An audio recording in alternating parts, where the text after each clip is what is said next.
did I lose my pencil?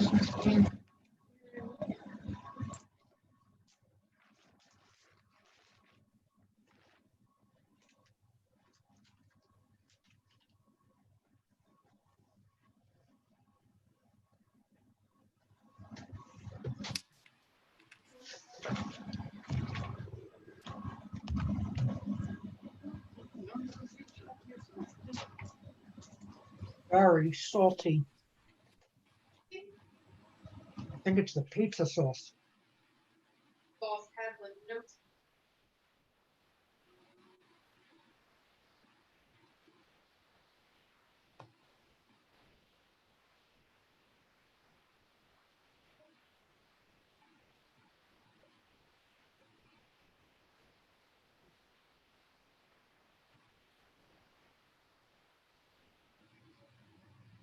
Good evening, David.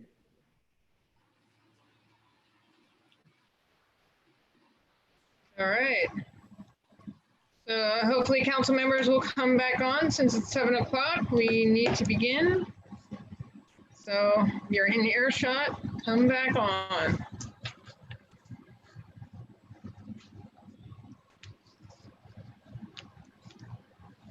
All right. Great. Thank you everyone for taking part in Upper Darby Township Council meeting for July 15th, 2020. At this point in time, we're going to stand for the Pledge of Allegiance. Thank you to the mayor for providing us with the flag. All right. All right. So I pledge allegiance. Pledge allegiance to the flag. The flag of the United States of America. To the republic. The republic which it stands, one nation, Under God. under God, indivisible, Indivisible. liberty. With liberty and justice for all. Somehow we can never get in sync with that one. Okay. And then next up, oh, I'm sorry, we should have remained standing. Sorry, everybody stand up again. For a moment of silence for all those that have been lost over the last couple of months.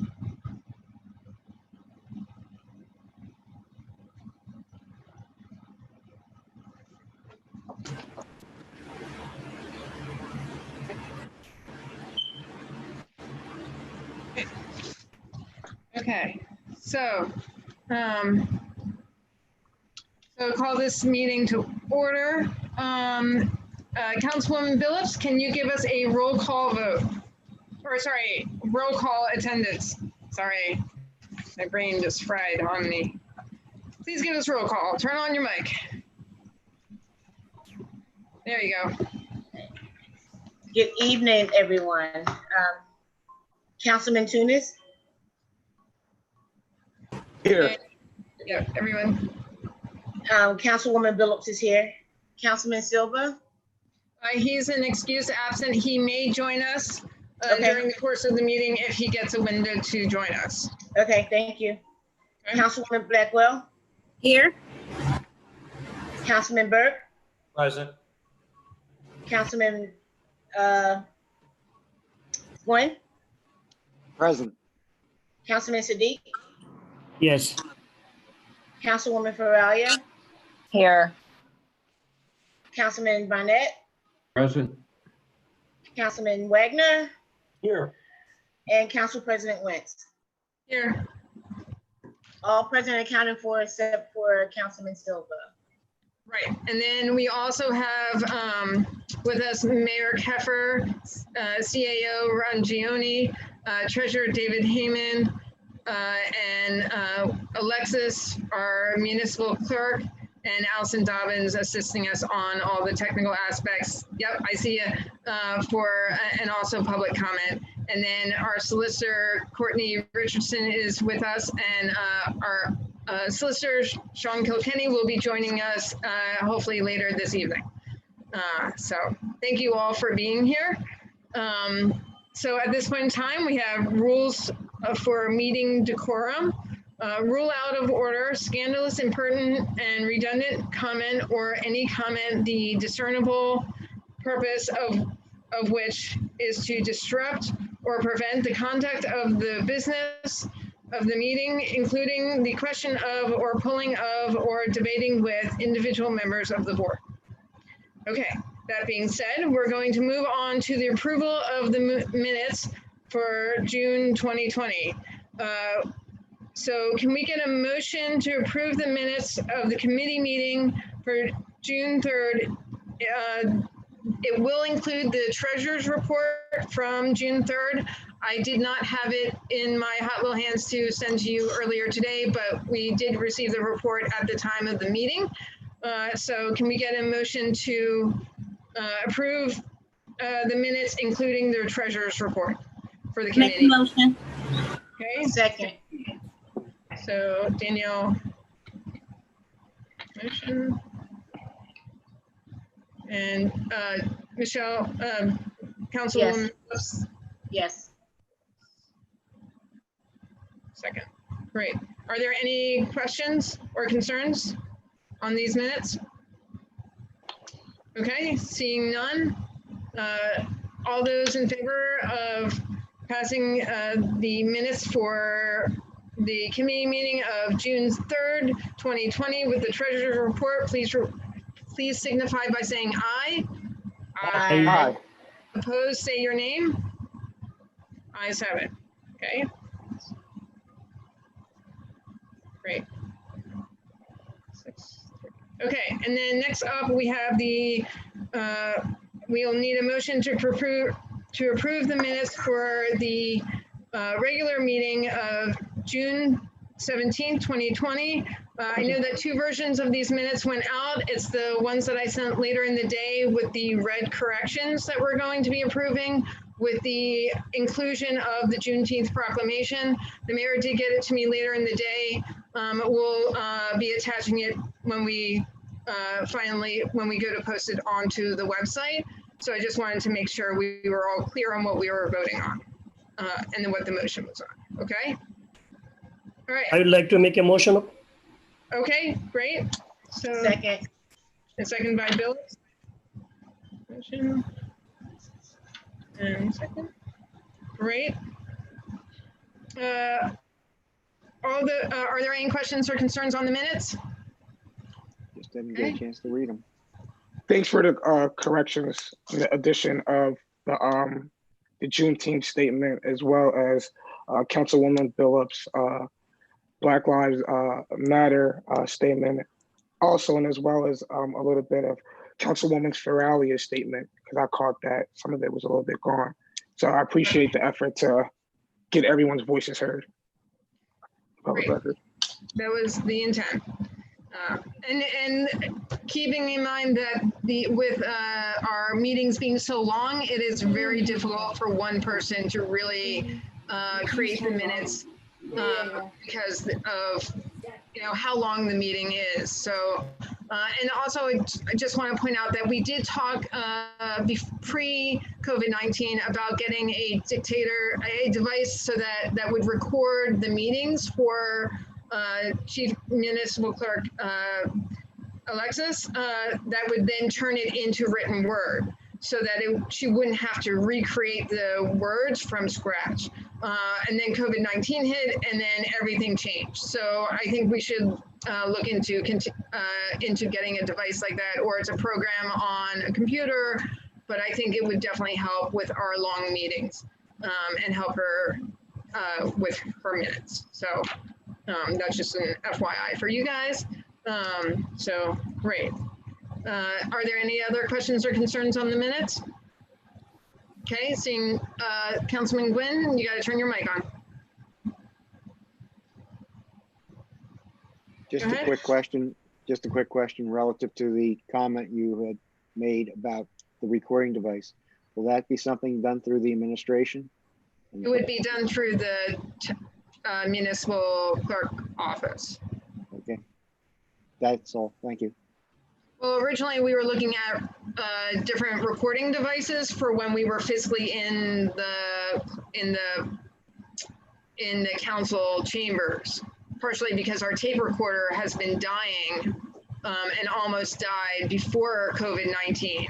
So we needed a new recording device, and then COVID-19 hit, and then we were doing council meetings via virtual, and so we stopped looking into it. So that's kind of how things went. So when we do, so I think getting it while we're doing it this way will be beneficial so that she has it already pre-written for her and she just has to adjust it versus, but no matter what, when we do go back to the chamber, when that time does come, she's gonna need it anyway. So might as well take care of it now and she can utilize it now. So, yeah. All right, any other questions or concerns? All right, seeing none. All those in favor of passing the red corrected minutes for June 17th, 2020, including the Juneteenth proclamation, please signify by saying aye. Aye. Aye. Aye. Say your name. No opposition. Great. So unanimous. Thank you.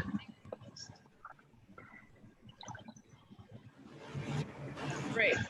So at this point in time, if we can get Allison to join us for the public forum, and Councilwoman Phillips, if you can turn on your mic so that you're able, or set up your timer so you can time Allison. Make sure to give her a 30-second warning on any of the public speakers that are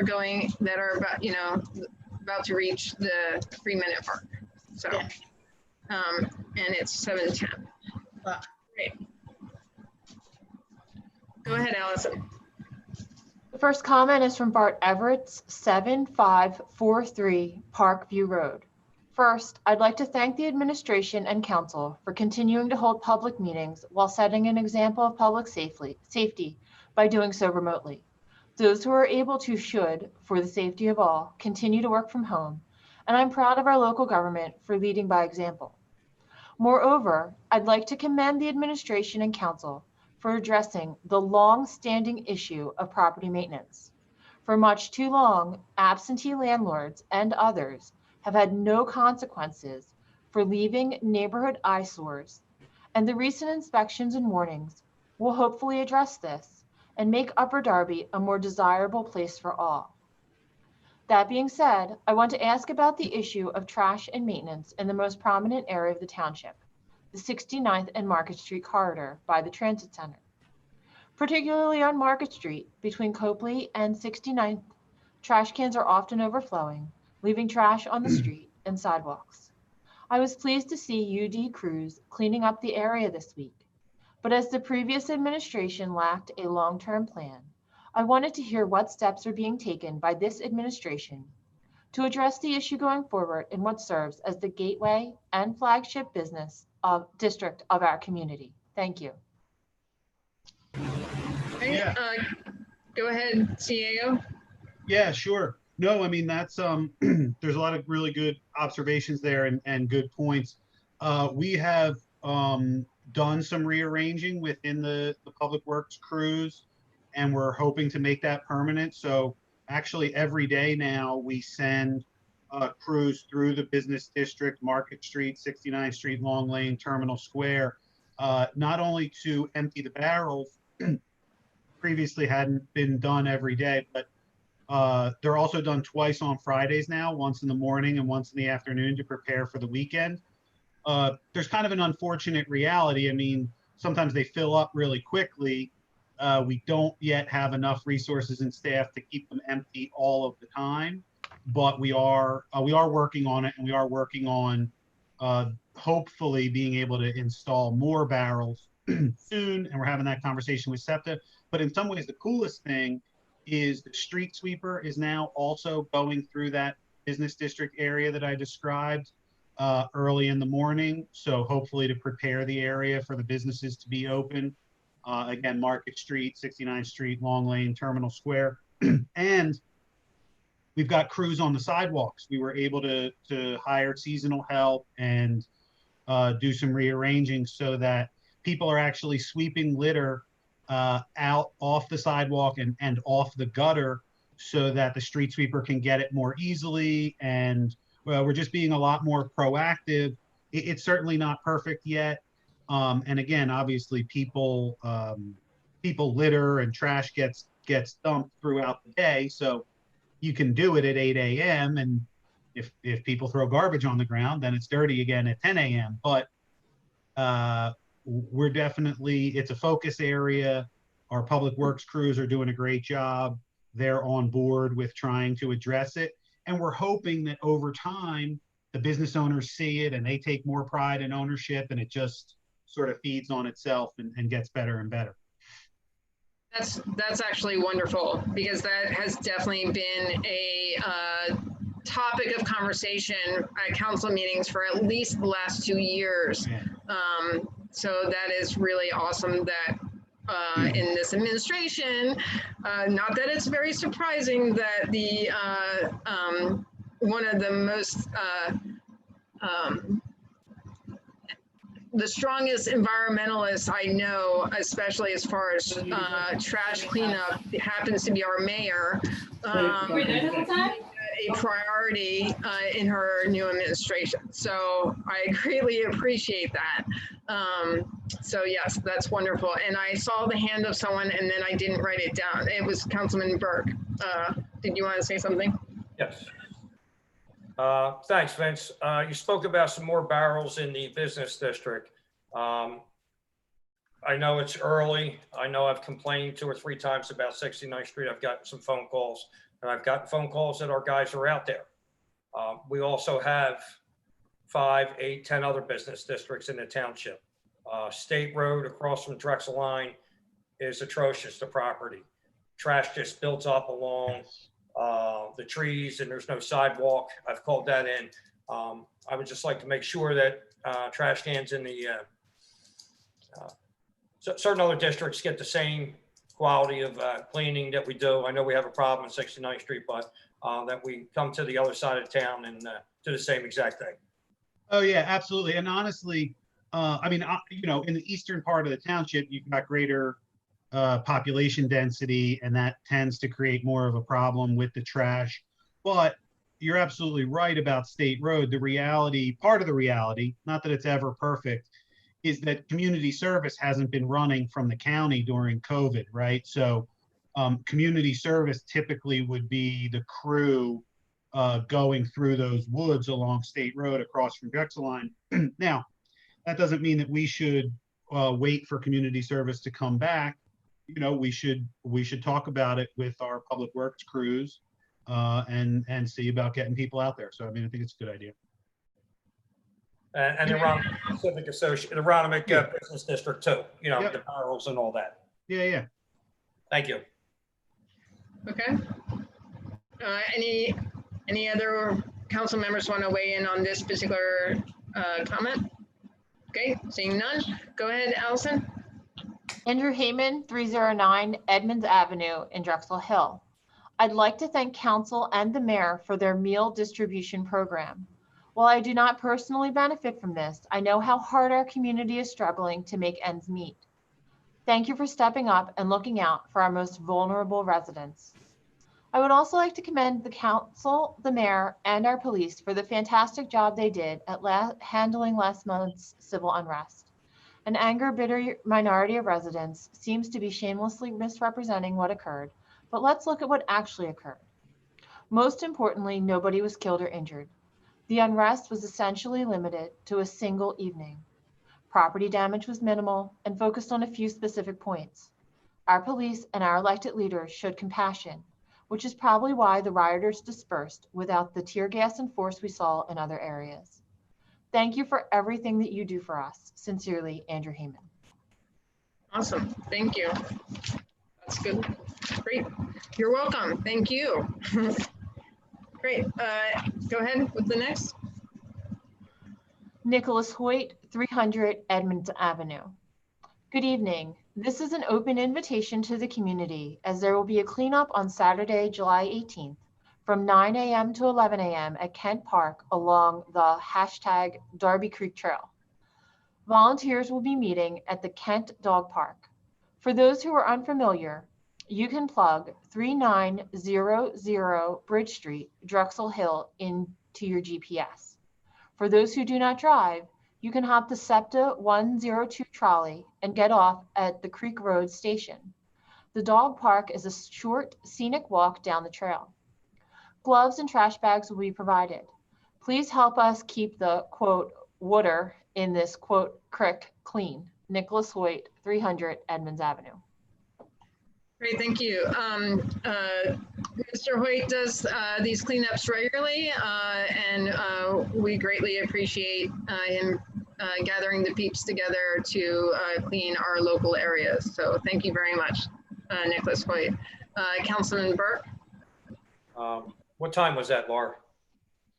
Allison? I didn't hear a time on Saturday morning. Said from Saturday, July 18th from 9 to 11 a.m. Thank you.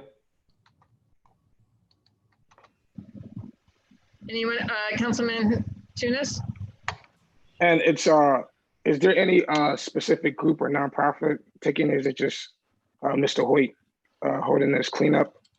I think he created a community group that does this, but I'm not, did his email specify a particular community group creating it, or Allison? The email did not specify. However, I believe that my understanding was that it's sponsored by State Representative Mike Zabel and Mayor Barbara Ann Keffer. Okay. Maybe others who are sponsoring it. Okay. Okay. Thank you. That's all I had. Okay, that's good to know. Great. Okay, you can continue. Oh, sorry, Mayor, did you want to weigh in? There you go. So there, the one that Rep.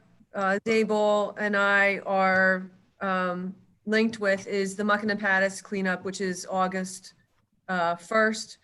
And that's from 10 a.m. to 1 p.m. So there's a lot of cleaning up that's going on, it sounds like, which is great. Okay, all right, cool, good to know. So, and so there are multiple weekends that people can help to come and do cleanups. So that's great. Okay, anyone else? Nope, go ahead, Allison. Christina Brady, 46 Ashby Road, Upper Darby, PA, 19082. I can see the municipal building tower from my attic bedroom. I have been so heartened to see both the Juneteenth flag and the Pride flag flying proudly these past months. Representation matters. I learned more about Juneteenth because I was curious about an unknown flag. Thank you for that Google search. Glad to see the food share program going strong and your continued efforts at police reform. The community is perhaps more divided than ever, but I so appreciate and recognize your continued efforts to better it and bring us back together. End of comment. Thank you, Christina. Great, next one.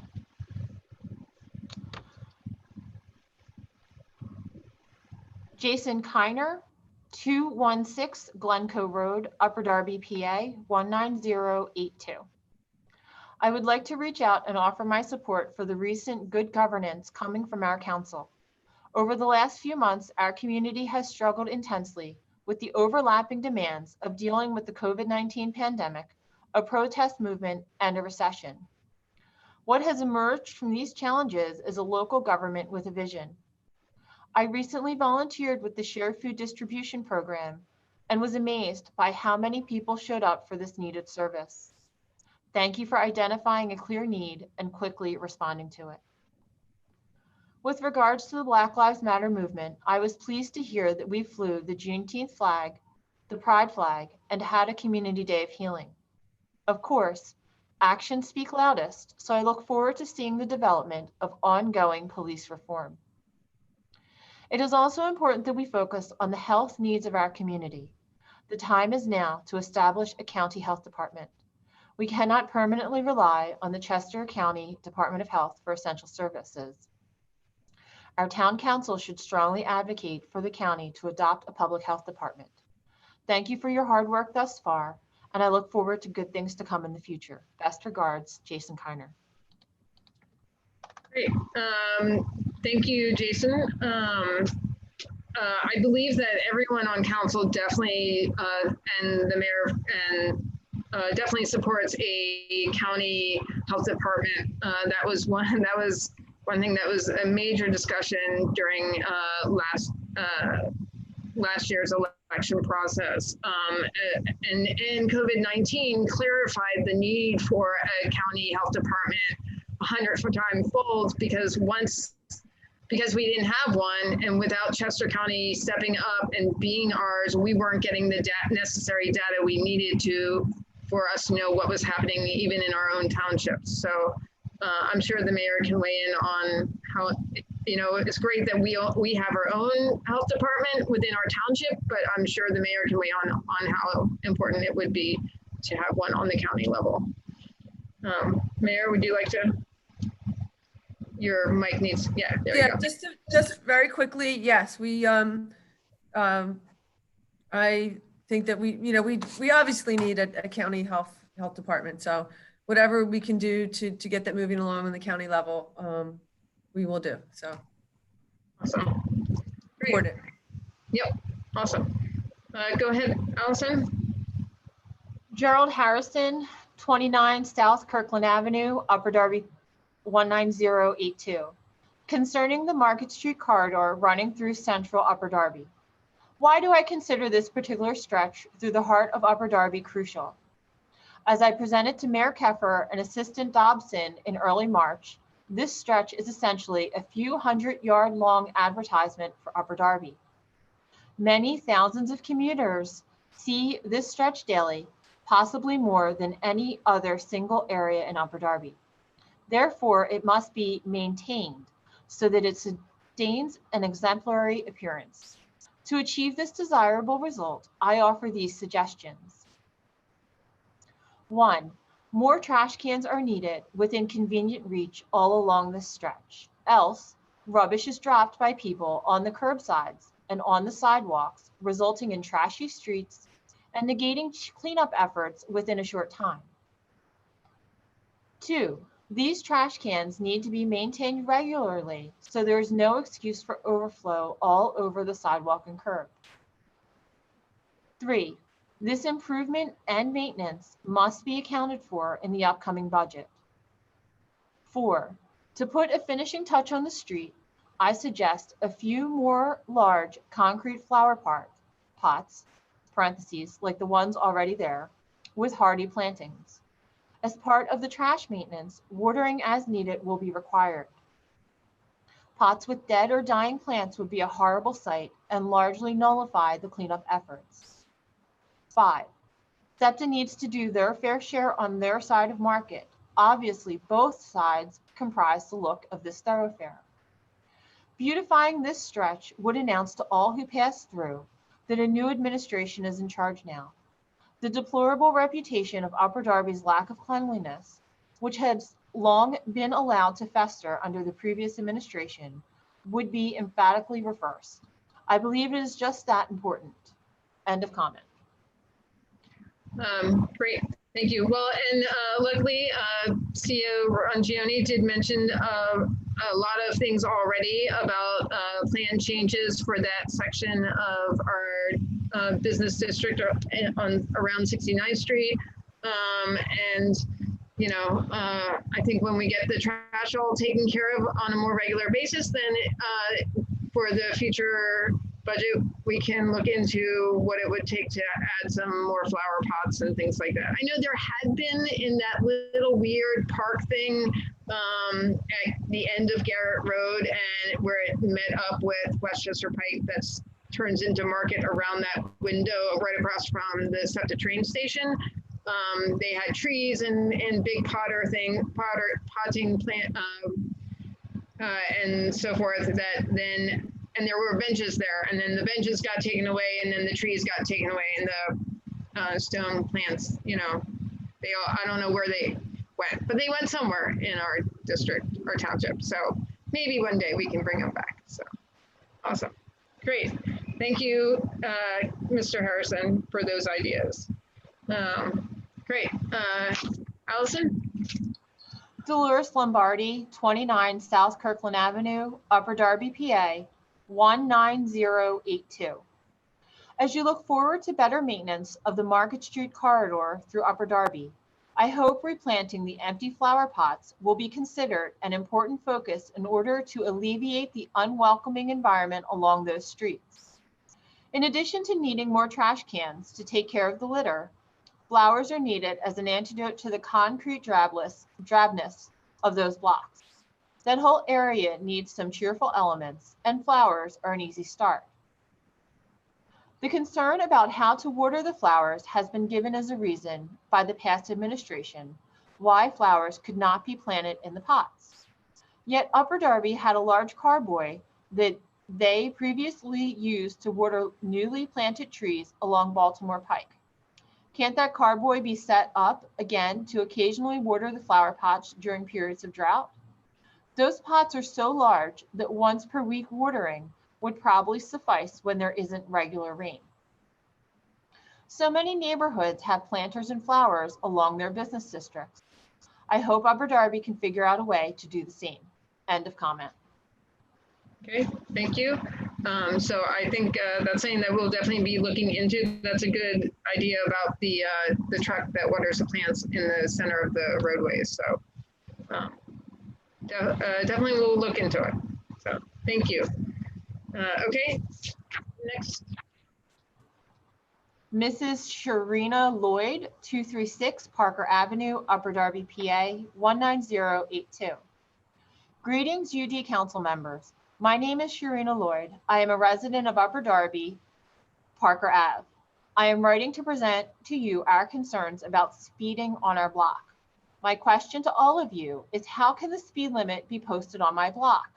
Recently, the volume and speed of traffic has increased due to construction taking place at the intersection of North Lynn Boulevard and Township Line Road, which has made a once safe place for our children to have street time, to ride bikes and play on the sidewalk, a major threat, even with parental supervision.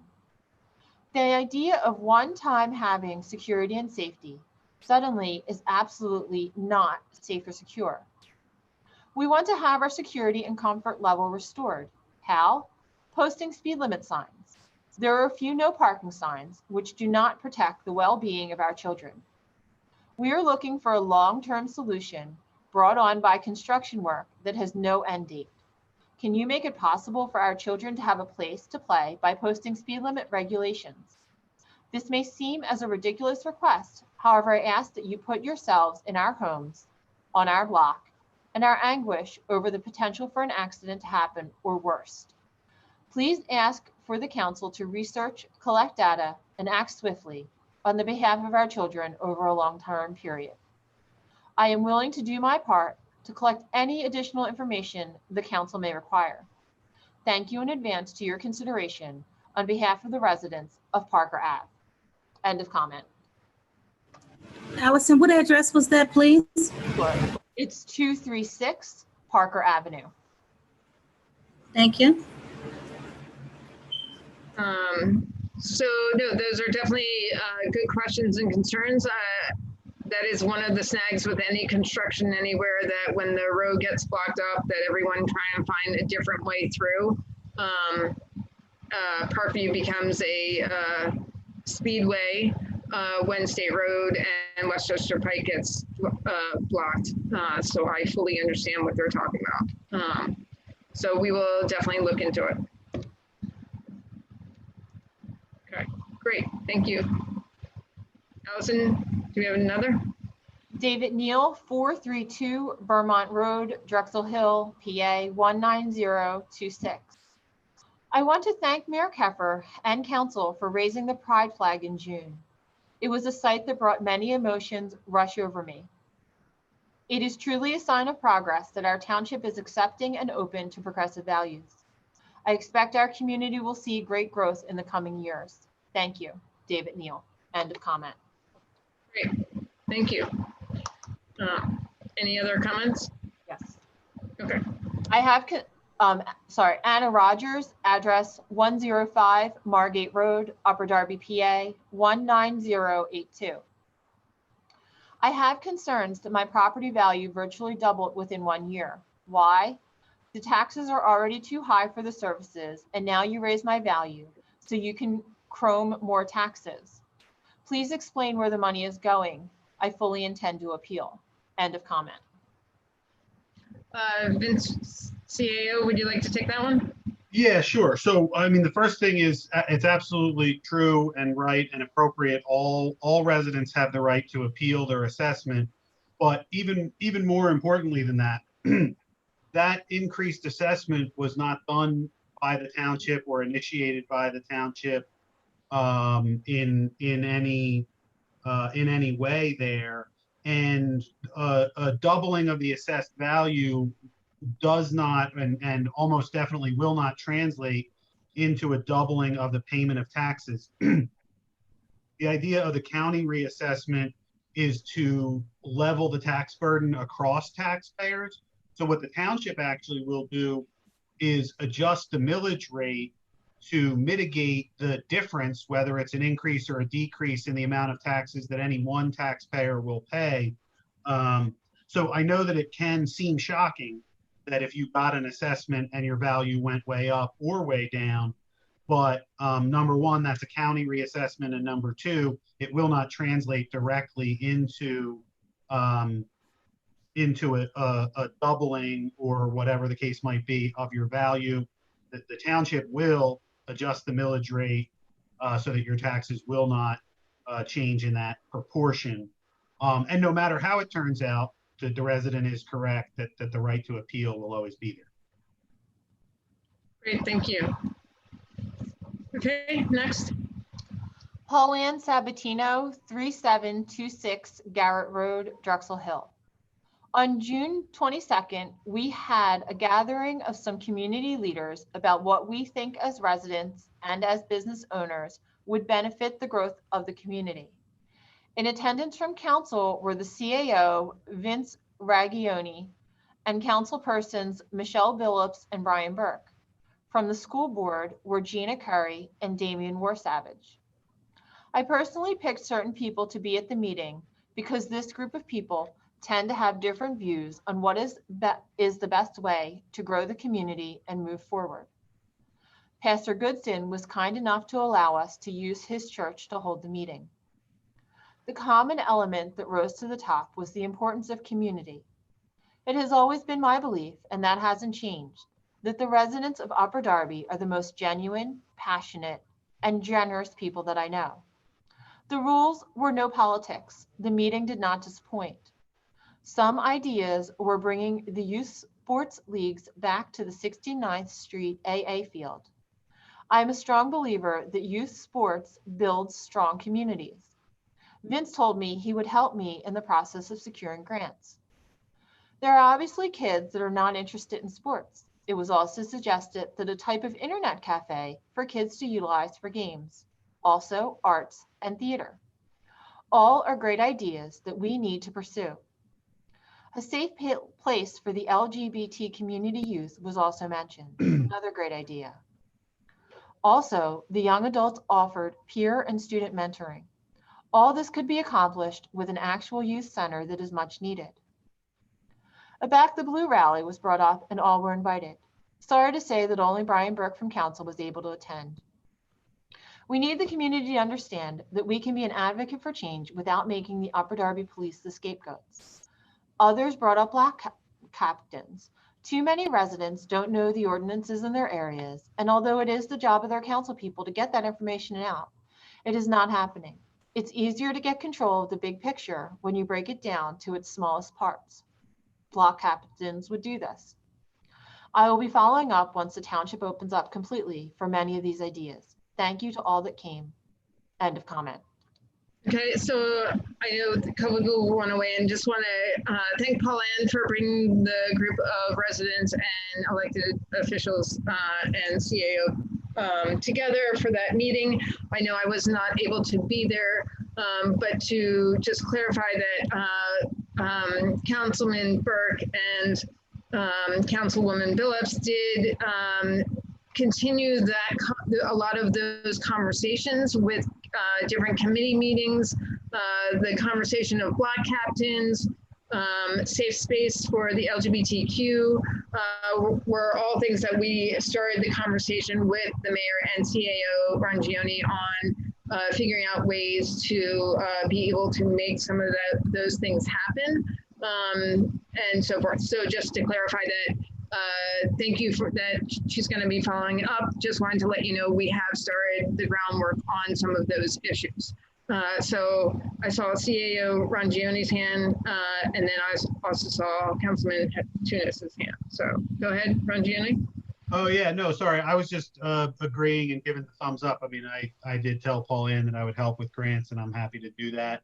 And it was a cool meeting. It was a good discussion, and the mayor is, you know, committed to building that community center that will provide great meeting spaces. And in the meantime, yeah, we're happy to have that discussion that you were sort of bringing us to Council President Wentz about how we can do it in the meantime while that's being built. So, yeah, very cool.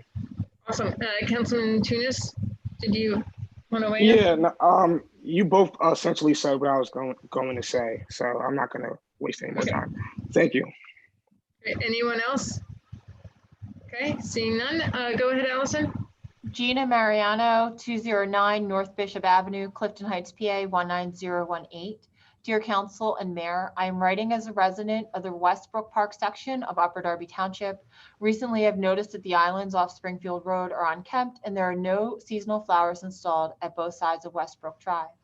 In speaking to my neighbors, some of which have been here over 30 years, I was able to learn a meeting under the former Mayor Ray Shea was held and a decision by petition was given to hire an outside landscaper due to the township's busy schedule with fields and lack of grooming and gardening skills. This entrance to Westbrook Park was in beautiful shape with trimmed trees and flower beds. I was told by our councilwoman that the administration canceled the annual contract, and thus this is the condition we will be experiencing. Prior to writing, I watched to give the township the chance to evaluate the conditions. We are now into mid-July and the conditions are deplorable at best. Weeds and flower beds and all along the curb line, and no edging or tree trimming has occurred. On a Global Connect, your message was to improve the quality of the township. If this is an example of what your intentions are, that the administration has failed its test. Please reinstate the quality landscaping the residents are used to and that was approved previously by Mayor Ray Shea and Council. My understanding is Sorry, go ahead. The funds are in the 2020 approved budget by Council. If a petition is needed, please let me know, and I will surely get those signatures to restore the service we once had previous to the cancellation without notice to the residents or the councilwoman that represents the area. Thank you. End of comment. Okay, CAO, would you like to weigh in on that? Or Mayor? I'm just going to say real quickly that I'd like to see the contract. We didn't cancel any contract. We haven't seen any contract about landscaping in Westbrook Park or any of the other areas, you know, that the township owns. So we are being, you know, somewhat cautious with our money. It's, you know, we were in the middle of a pandemic. And we haven't purchased flowers for any of the areas. Unfortunately, I mean, I would like to do stuff like that, but I'd also be interested. I don't know who had I don't know what company had the contract, outside contractors. I don't know. So if we could get that information. Lisa, do you know who the contractor was? Not off the top of my head, Laura, but I do have his name written down. I'll send it to you guys. Okay, great. Thank you so much. Yep. Okay, well, we'll look into it. So, okay, go ahead, Allison. Hold on, Laura. Oh, sorry. Go ahead, Brian. Yeah, just to piggyback on that last comment, and I understand what the mayor said about contracts. I do know the gentleman that had the contract at Aronimink Circle across from the senior center, and that was Aronimink Landscaping. And I know he was told that he was no longer cutting this year. and I guess it was to save money, but he was the gentleman that was taking care of Aronimink Circle for as long as I lived here, which is 22 years. I don't know too much about Westbrook Park, but I definitely know about Aronimink Circle. And it is a beautiful circle. They have a tree lighting at Christmas time, the Civic Association, and it's pretty rough looking. Yeah, it's a little more complicated than has been indicated and is actually helpful. As the mayor said, there was no contract, so it's not really helpful to tell residents things that aren't accurate. But more importantly, the work, the landscaping, the planting, the maintenance, those are all they use the term owned. That work is owned by the TWU Local 234 bargaining unit in Public Works.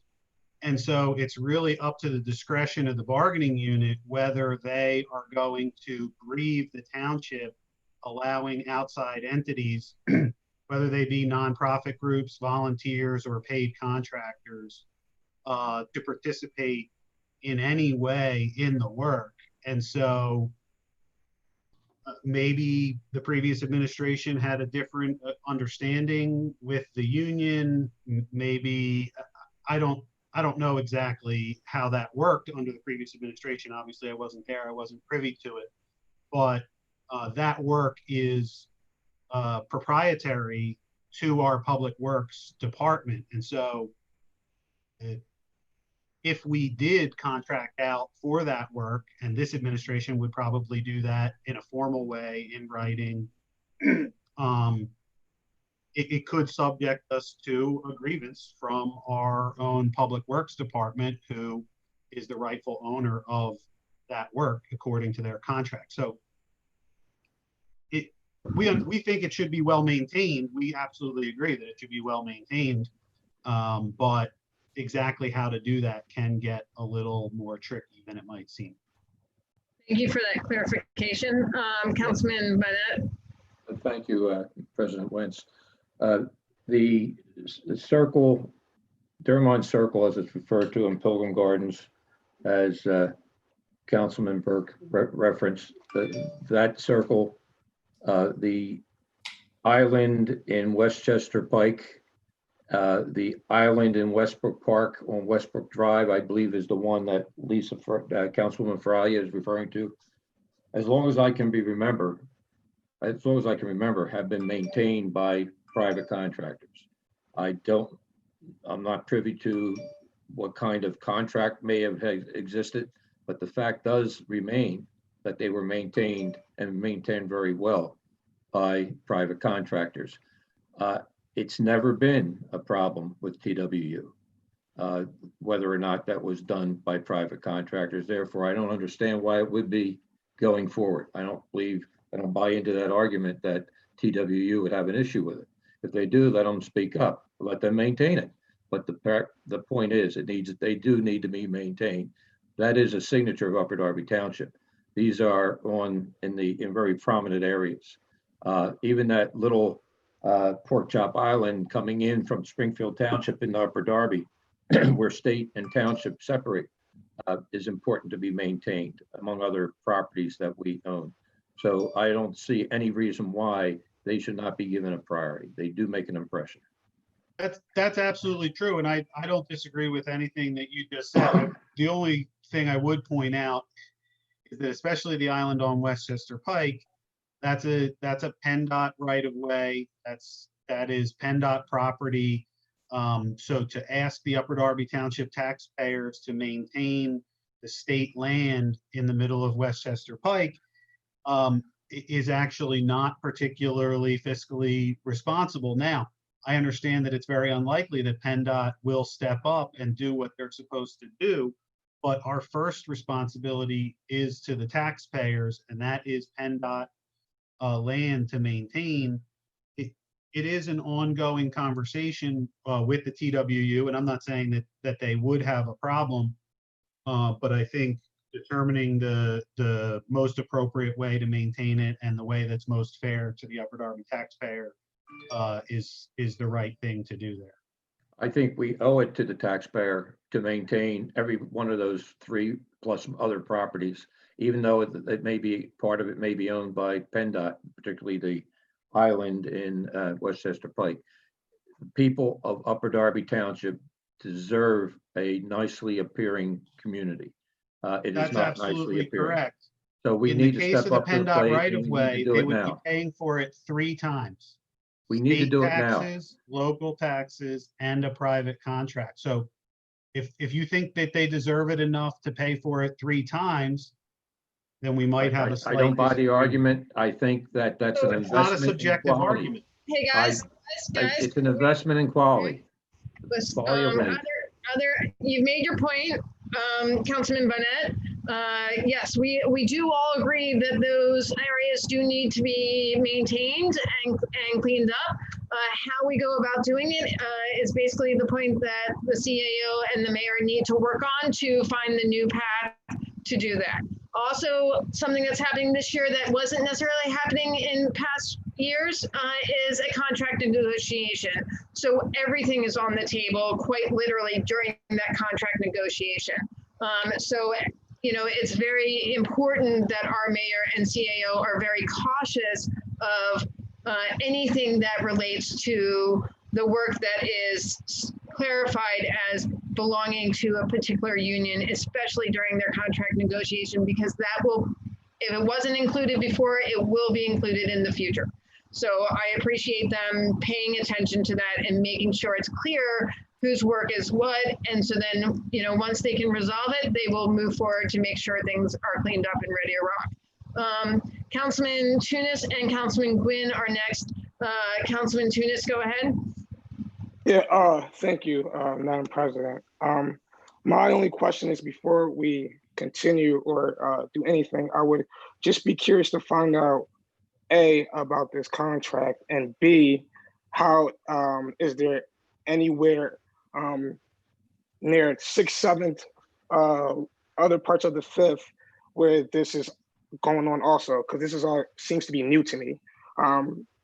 I think we should, if the goal is to make sure every taxpayer deserves a beautiful part of the township. I mean, for the township to be beautiful, I think we need to see if this is being done on the other side of the township also.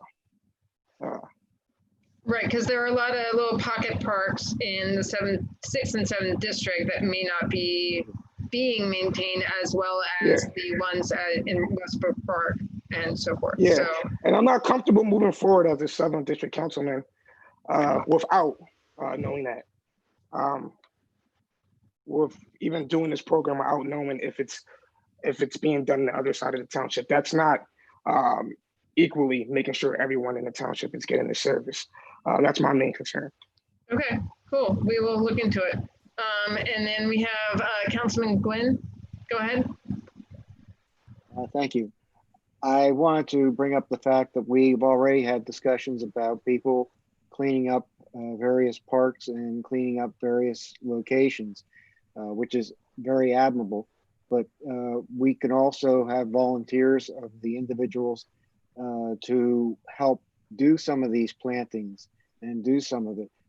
And if the people wish to make a contribution to their local group that does that, I'm sure that they would appreciate it and use that help, be it seeds and things like that. But can we develop a plan within the administration as to what we can do and what's the best way of handling it, so we don't cross boundaries as to what the township TWU groups are going to be wanting to do, or contracts that are expected to be let?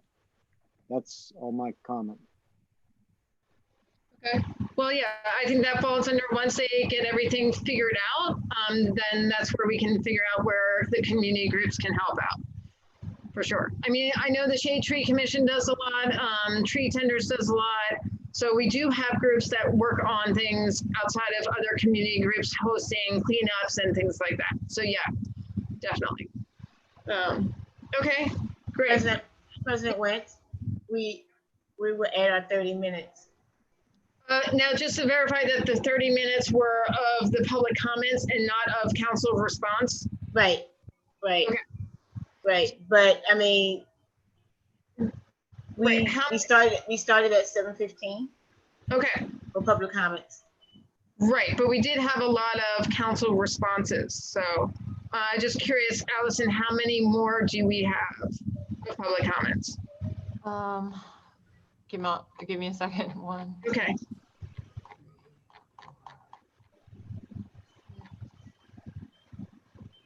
Seven more, some quite lengthy, like 11 more. seven more. Seven more. Okay. 7 more. Okay. So, so at this point in time, council, would you like to continue to hear the comments, or do you want to move on with the agenda? So I move that we continue to hear the comments. I'm gonna second that. Second. So Barnett made motion to continue with Tunis seconding.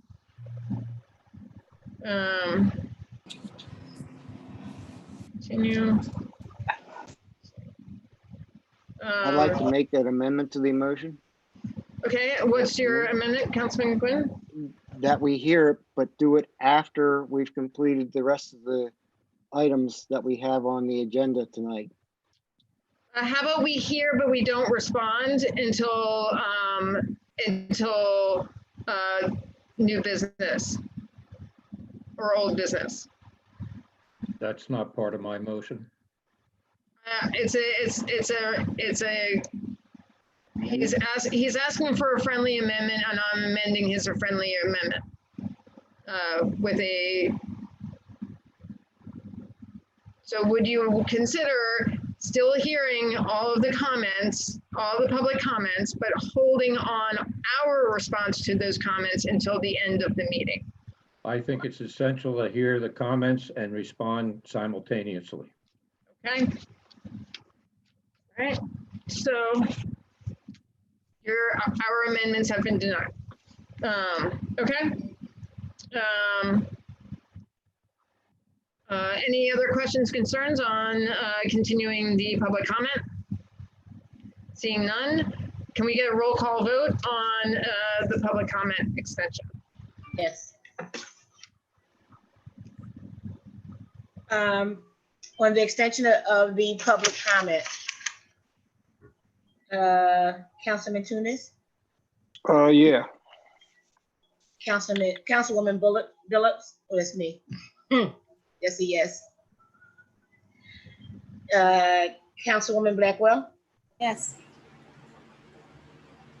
Councilman Quinn. What? The mic is not on. There you No. go. Councilman Burke. Yes, I would like to hear the rest. We didn't hear you. Yes, I would like to hear the rest of the comments. Okay, thank you. Councilman Siddiq. We can hear no comments, no discuss. So that's a no. So you Say yes, you can hear, but no comment, no discuss. It has to be yes or no. Yes. Okay. Councilwoman Faralia, Yes. Councilman Barnett, Yes, Councilman Wagner, Yes. and Council President Wentz. I will, yes. Okay. All yes and one no. Okay, so we're at 9 yes and One no. no. Yeah. Okay, all right. Please continue, Allison. So keep in mind, I'm still timing the 3 minutes, the 3 minutes. Yes. definitely. Nicholas Faralia, 268 Gramercy Drive, Clifton Heights, PA 19018. Dear Council and Mayor, I am writing as a lifelong resident of the township living in Westbrook Park. I recently applied for a township summer position, as many local youth have for decades.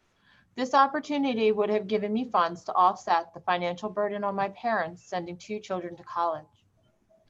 To my disappointment, I never even received a response to my inquiry or a notice by the township. I was further disappointed to learn that some 55+ applicants received positions for the summer. I'm writing to express my concern that these positions went to outside township residents, in fact, Philadelphia residents. Is that true? I find that the process to seek employment for the summer to be unprofessional and unfair.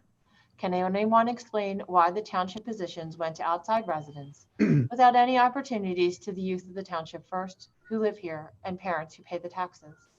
Can anyone explain why I was not interviewed or selected for a position? Could it be that my mom is a Republican council person?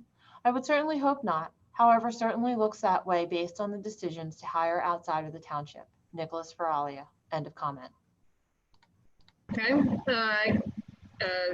Would anyone like to respond to that? Sure. CAO, thank you. I actually did look into it. I mean, there's a lot of information there that was, I don't know, inaccurate or unverified. Opportunities were given to township residents. Some township residents were hired. Some people from other places were hired. The specific relevance of whether they were from Philadelphia, I would say is not relevant. And some people view that as divisive and coded language. I'll just leave it at that. There is no evidence that this person applied. Everyone who did apply received a phone call. Everyone who answered that phone call or returned that phone call was given the opportunity to submit an application and or have an interview. We scheduled many interviews. Some people showed up, some people did not. Yeah, the process was actually very professional and well documented, which is why I was able to do the research and see who in fact did apply and who didn't. And yeah, everyone who applied got a phone call. Okay. Okay. So, okay. Okay, thank you. Anyone else want to comment? Okay, go ahead, Allison. David Millay, 1001 Green Lane, Seacane, PA, 19018. I am writing for the first time regarding the lack of notice on the new ordinances and local enforcement. I have several questions regarding the pandemic, looting, and the mayor's position. However, I'm aware I only have 3 minutes to speak. I will focus my concerns today on enforcing the property maintenance codes uniformly throughout the township. Am I to understand that trash cans must have lids? Your messaging infers yes on one announcement, and the second message, you are throwing out the fines initiated by your inspectors for that violation. Can this initiative be better served if a letter would have been sent to all residents with proper notice and a set well into the future for enforcement to allow for compliance to meet those requirements? If I understand this new ordinance, the township selected several codes for enforcement. With what I understand, my research indicates there are approximately 30,000 homes in the township. Can you advise how this initiative will be initiated throughout the township, which areas will be selected, and how many inspectors are employed to initiate such a major task? I was recently at a local park, and the conditions there would far exceed the work of 48 hours necessary to clean up. Is the township meeting the same expectations as you were requiring the residents? Finally, what is the appeal process? I am pleased with your initiatives. However, it appears lack of clarity and notice, I believe, will certainly fail in the courts. May I suggest a delay and notice be given out prior to enforcement and embarrassment that recently incurred by moving too fast on this project? Thank you. End of comment. Okay, would anyone like to respond to that? Mayor, go ahead. Mayor, yes. So thank you for your comments. I do appreciate them. We did discuss whether or not we should have done a mailing. Again, this is a budgetary decision, and I didn't feel comfortable putting the cost of a mailing on our taxpayers during this time. Having said that, all the codes that are being enforced have been our codes for a very long time. So while the mechanism for enforcement is different, the actual codes really aren't. Nobody's getting a ticket if they don't have a lid on their trash can. And yes, there was, there's a hiccup at the beginning of last week, which I think we addressed pretty well. We have been talking with the inspectors and getting everybody on board. There will be notices, people get a notice and they have 48 hours to put a number on their door or cut their grass or have their trash in a trash can. And the other one is to have the mattresses that are discarded wrapped in plastic. We will be working throughout the whole township to do that. And while it's not the entire focus of our inspectors, they still have to do the food service inspections. They still have to do rental inspections. They still reply to complaints that are registered through the request line and through requests@upperdarby.org, which if you see a park or some township property that's really in bad shape, please let us know by either calling the request line or sending an email to request@upperdarby.org. And the other thing that's different about this new enforcement program is that in the same zone as our inspectors are going through looking at property maintenance, our public works guys are going through and looking at our assets, at the signs to make sure they're not bleached out and faded, repainting stripes for fire zones or crosswalks. We're looking at the utility poles, storm drains and fixing them as well. So as we're in the same area, we're working on the township stuff and we're working on property maintenance. So yeah, we absolutely could have done a better job getting the word out about the ticketing system. We're trying, please be patient with us as we are working on it and perfecting the program. But it was my decision not to do a mailing. That was me. I just didn't feel comfortable doing that. But I think Facebook is doing a good job spreading the word on the program. I think there's a lot of awareness about it. So. I just want to thank you, Mayor, for for the code enforcement peeps that they're checking out the signs and the township property along the way. That's really important because there are a lot of faded signs and a lot of things, and since they're there anyway, the fact that they're able to check all that out is wonderful. So thank you very much for making that happen. I'm sorry if I cut you off. No, that's okay. Anyone else? Okay, we're good. Allison, please continue. Peggy Braden Wilson, 824 Drexel Avenue, Drexel Hill, PA, 19026. Thank you for the terrific job you guys are doing in this time of overlapping crises. This first 6 months, you have really been tested by fire. I'm very excited at the prospect of having a community center, as you spoke about in the last meeting. I belong to several community activist groups, and we have frequently had to move meetings outside of Upper Darby because of the lack of public meeting spaces. I ask that you consider naming the center after Harriet Tubman. She was a courageous conductor on the Underground Railroad with strong connections to Upper Darby. The Garrett family homestead, Thornfield, still stands in Arlington Cemetery. While Thomas Garrett destroyed his records to protect those he helps, it's known that he worked with his brother Edward to conceal and pass freedom-seeking slaves through Thornfield and other stops in Upper Darby to Philadelphia.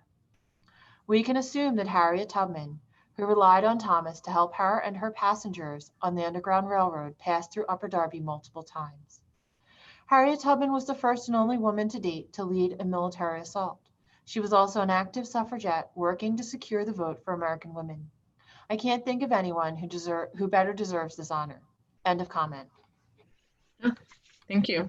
It's a really good idea. It's a great idea. Yeah. Yeah. Awesome. Continue, Allison. Thomas N. McCosey, 303 North Oak Avenue, Clifton Heights, PA, 19018. Dear Council, I am writing to you with concerns over statements made by both CAO Ron Gioni and Mayor Keffer regarding policing in Upper Darby Township.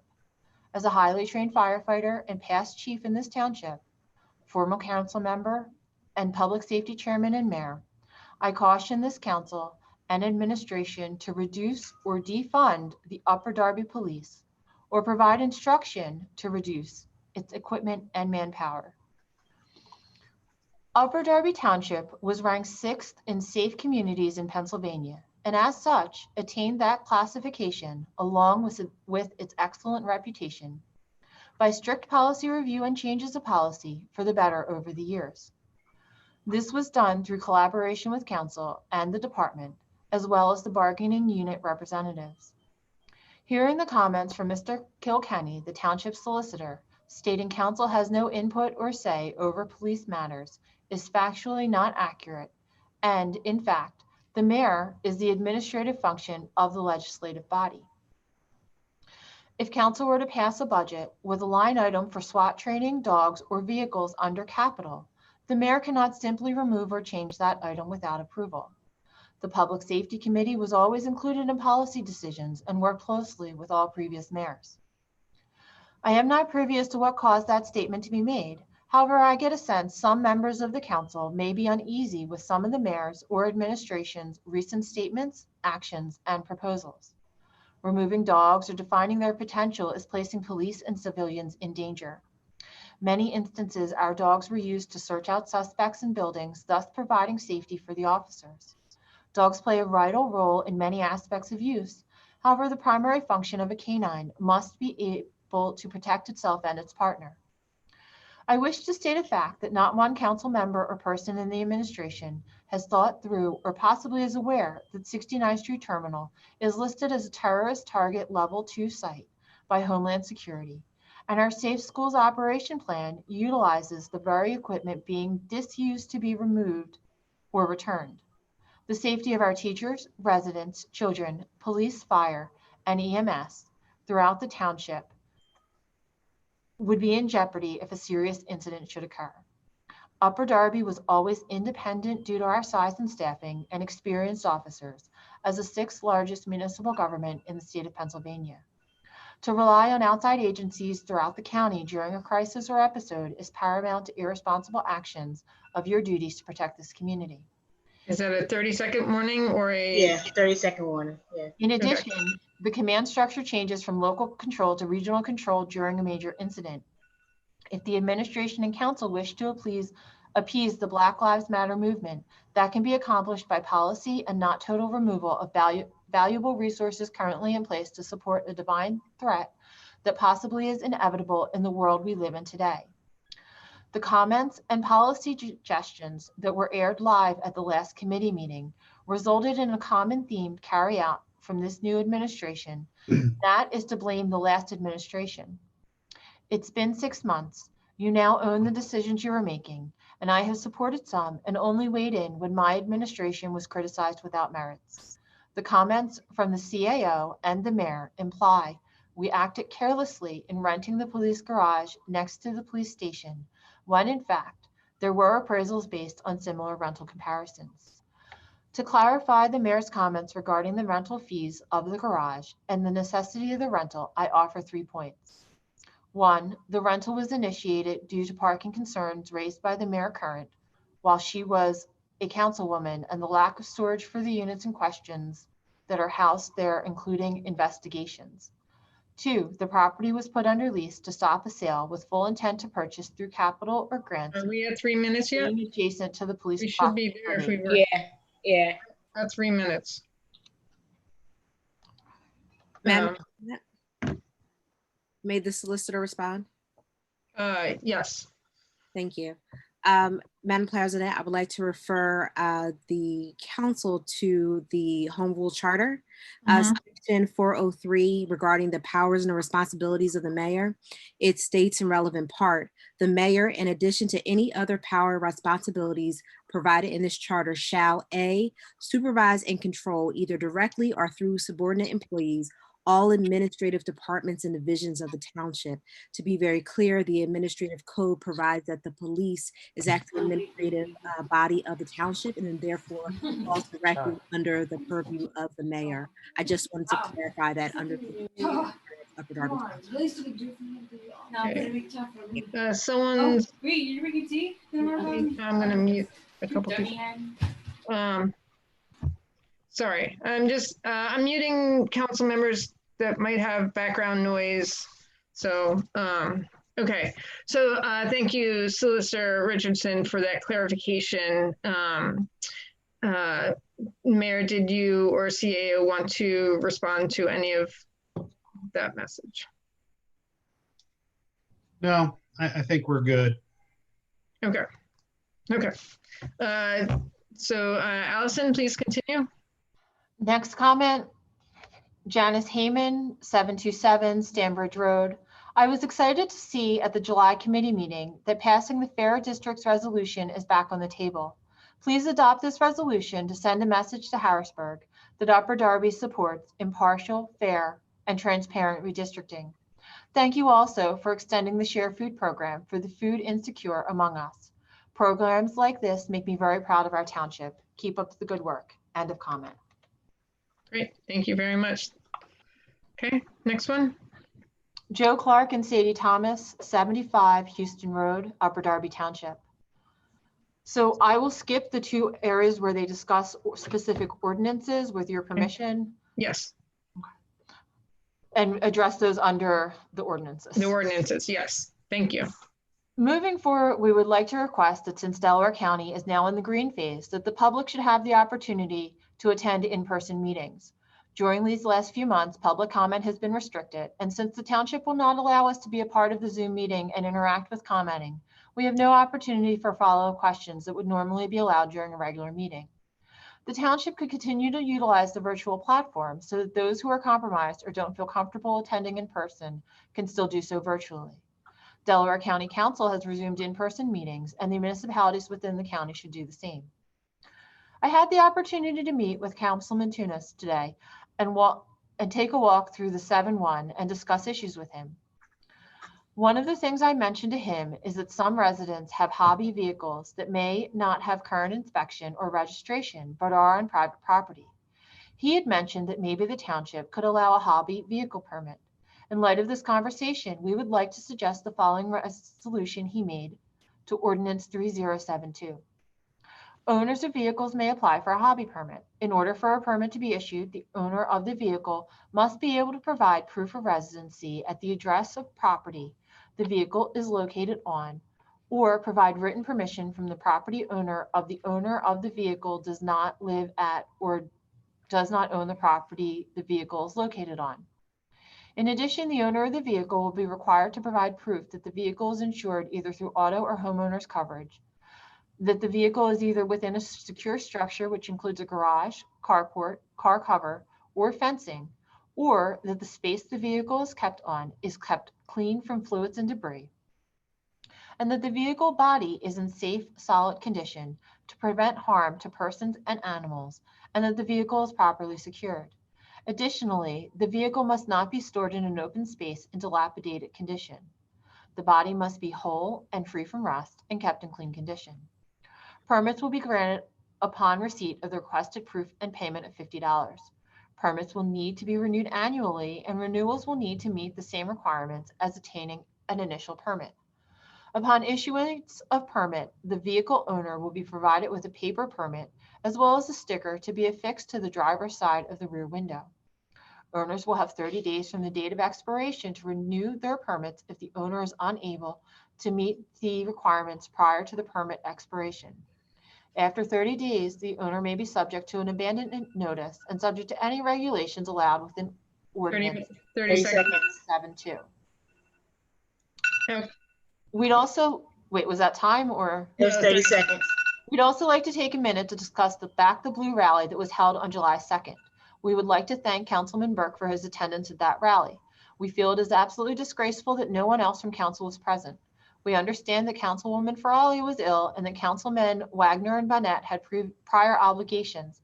However, there are 7 other council members and none were present. There was also no one from the administration. During the committee meeting on July 1st, Council President Wentz commented that they can't attend every event in the township. This has been the one and only event in support of our police officers. It was not held in opposition of protests or to take away from the Black Lives Matter movement in our township by UDTJ. It was held as a thank you to our officers for everything they have done these past few months, with all the challenges they have faced. The total lack of support for our officers by our officials, while openly supporting the protests against them, is disgraceful. We have seen pictures and videos of Council President Wentz protesting and even teaching protesters how to protest, but didn't see her at the rally. We didn't see Mayor Keffer at the rally, but there is footage of her speaking to a group of people at the protest picnic at Naylor's Run on July 4th, where she promises the group the UDPD SWAT will be gone by the end of the year. How can she even make such a promise? Then there is Councilwoman Blackwell, who was quite obviously against the rally when she spoke about it during the July 1st committee meeting. But her obvious hatred for our police department didn't stop there. There was a video that was made by members of the UDTJ of the rally while they were standing across the street from the police station in front of the firehouse. In this video, the people speaking bashed the organizers and the participants of the rally. Time yet? Yeah, it's time. It's time. Okay. So I would like to make a comment because I didn't go to the rally. Yeah. I didn't go to the rally because I work and the council is not my only job. So yeah, that's why I didn't go.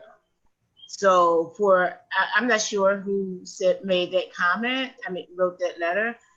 For that individual to assume that people don't support the police is not accurate, because you don't know what other people do outside of council. So yeah, I have other duties outside of council. So yeah.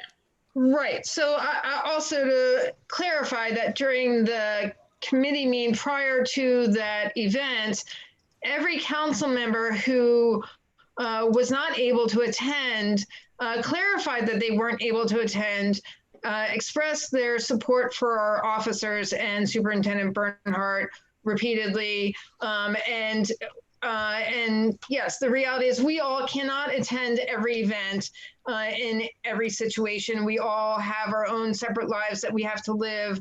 But we have repeatedly express our support for the Upper Darby Police Department and Superintendent Bernhardt repeatedly. Every single council member of this council and our mayor and our CAO have all expressed our support of our police. We don't necessarily have to show up at a rally to show that support. We show it on our daily, everyday existence here. And during some of the Black Lives Matter rallies that I did attend, I was the liaison between the rally creators and our officers. And I constantly spoke with them and communicated with them and thanked them profusely for everything they did and their professionalism and their support to keep the protesters safe.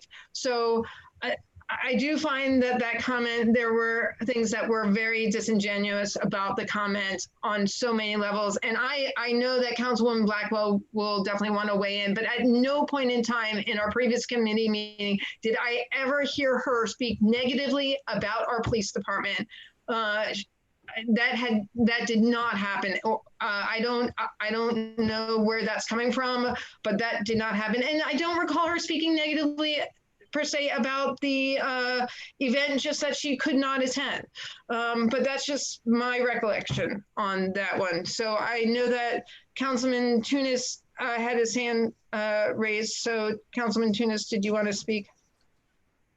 Yeah, I did have an opportunity to take a walk through the 7-1 with Mr. Clark, and there's some things he did bring to my attention that I do want to bring up in committee before bringing forward to council. I also want to mention that Mayor Keffer did also go through the 7-1.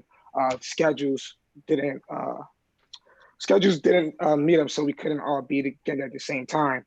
However, Mayor Keffer did go through the 7-1 also, and I did show her some of the things, and I learned more things that the administration and I have been working on in the district. I do want to say that there are a lot of powers that want us to be divided right now. Upper Darby is a great township and it's a great place to be. I think that anywhere you live, especially a diverse community, you're going to have differences of opinion and those things. You just need to understand that we're one community. Last meeting, there were a lot of council members stating why they couldn't attend the rally. There weren't any council members stating why they couldn't attend Black Lives Matters protest either. I think we need to understand as council members that we represent more than people that just agree with us. We represent a lot of people. So it's in the best interest of the township government that don't try to make a group a target or any group a target. And we just have to be a little bit more careful what we do. I think that it was a lot of people may have took council members not showing up to rally that they don't support Black people. And I don't think that's fair. So I don't think it's fair to say that if someone doesn't attend a police rally, they don't support the police. And we did have a community day of healing, and every council member was not present. And that event was designed to bring the township together. This was an event designed to bring the township. Superintendent Barnhart was there, the school district was there, the administration was there, and various council members were there, but every council member was not present. And Mayor Keffer, when people wrote in and said those council members don't care about bringing the community together, Mayor Keffer stepped in and said that wasn't fair. We understand that we all have full-time jobs. So I just wanted to make that clear. Thank you. Councilwoman Blackwell? Yes, I just for the record and for public notice, who was the person that stated this? Who did this come from? Any address? The comment is from Joe Clark and Sadie Thomas, 75 Houston Road, Upper Darby Township. Joe Thomas, THOMAS. Okay. I can send it to you. Okay. And they stated that I was against law enforcement? Yes. How can I be against law enforcement and my other half and all my family is in law enforcement? That's my whole family is law enforcement. So for that comment to be even stated, I beg to differ. I would agree with you. Next comment. I just want to state that for public record. I mean, I'm for law enforcement. I believe in law enforcement. No one's perfect. I support our police. Our police know that we support them, and it shouldn't even be a question unless there's another motive, which that's that. Let's move on.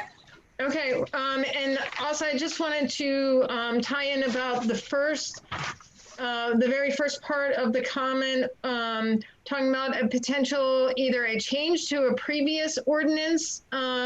It seemed like they were saying 3072 to change it, and then the comment is about hobby. Sorry, I lost my page. Hobby vehicles.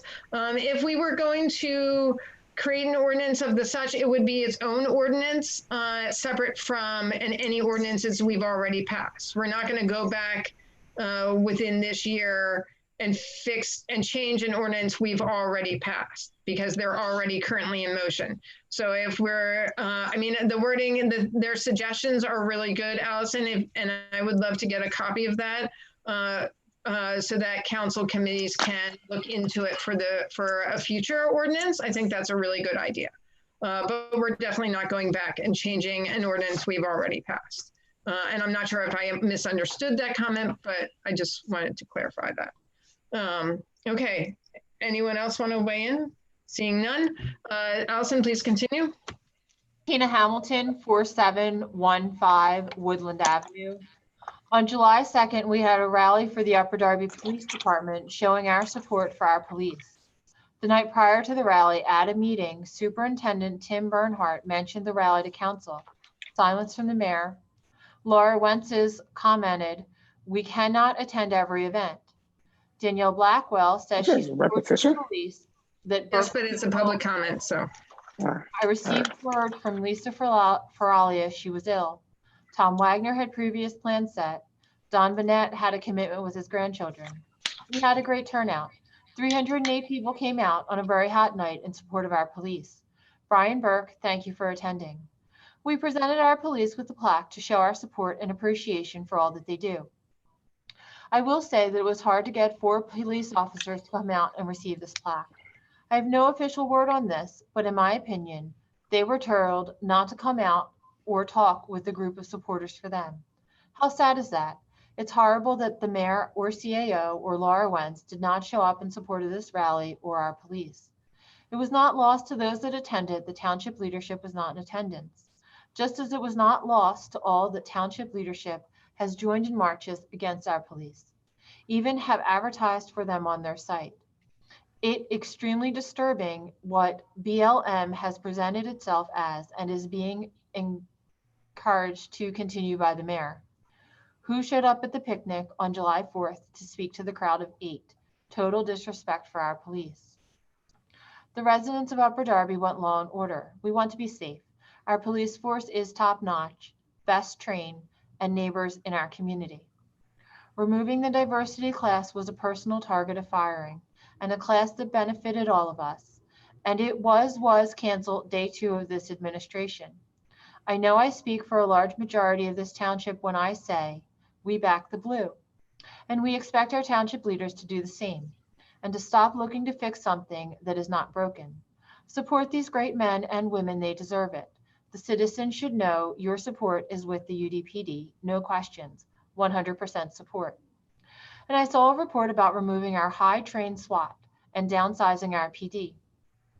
This will make us all less safe in this community. Maybe you should get feedback from the community, not just your little committees. It is our lives affected, our safety at risk, and our tax dollars as well. Back the blue.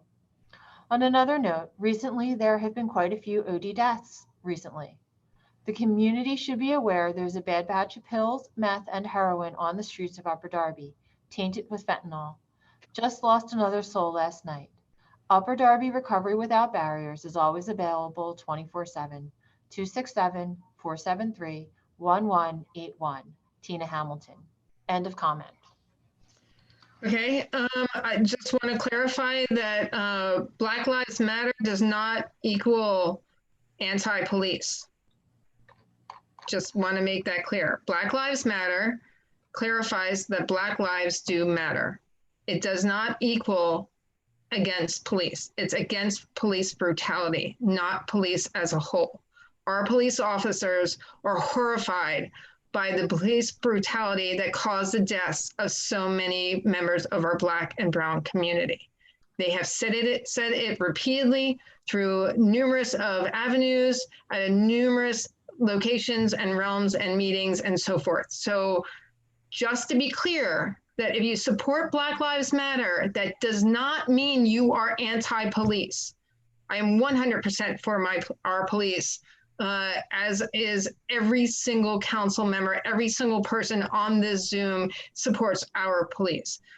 We are against police brutality. We are against police brutality. And from what I've seen of our police throughout this summer, spring and summer, that does not apply to them. So I just have to say that. Councilwoman Billups. Thank you, Councilperson. I just want to make sure that everybody understands that Black Lives Matter is not only it's a statement or a movement, but it's a fact. You know, Black lives cannot matter, can't matter. All lives don't matter if Black lives doesn't matter, right? And I don't think that you have to say that you support Black Lives Matter, but you don't support the police. That's, to me, that doesn't make sense, because of course I support the police. Of course I want law and order. You know, that doesn't wrap around my head. That never made sense to me. You know, so I don't understand where people are getting this concept from, that if you support Black Lives Matter, that you're supporting some type of radical group that doesn't support the police, because they do. And if you support the police, then you can't support Black Lives Matter. I don't understand why people don't think that the two cannot exist. So, because just like everyone else, we want equal justice. And if people can understand that, then I think we can all get along. You know, in the words of Rodney King, how come we just can't all get along? That's just my comment. Thank you. Councilwoman Billups, did you want to weigh in? I mean, sorry, Councilwoman Blackwell. I'll echo what you just said. I mean, Black Lives Matter don't mean that blue lives don't matter. That's a misconception. That's some type of whatever words somebody want to put it, but it doesn't mean that. It just means all lives matter when Black lives matter. Bottom line, it's very simple. Right. Right. Yeah. Okay. Anyone else? Okay, not seeing anyone. Go ahead, Allison. Laura, that concludes the comments received by 7 p.m. Great. Thank you very much. Okay. So we're moving on to my report. I just want to thank the township for continuing the food share program. I know that the fact that whether or not the HEROES Act gets passed in Congress and gets to the president and gets signed seems to be a great question. And in the HEROES Act continues the $600 a week for unemployed members of our community.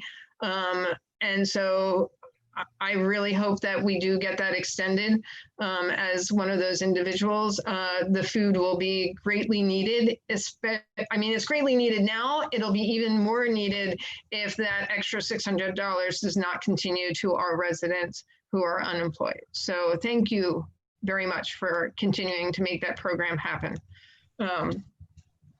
So Mayor Keffer, it's all you.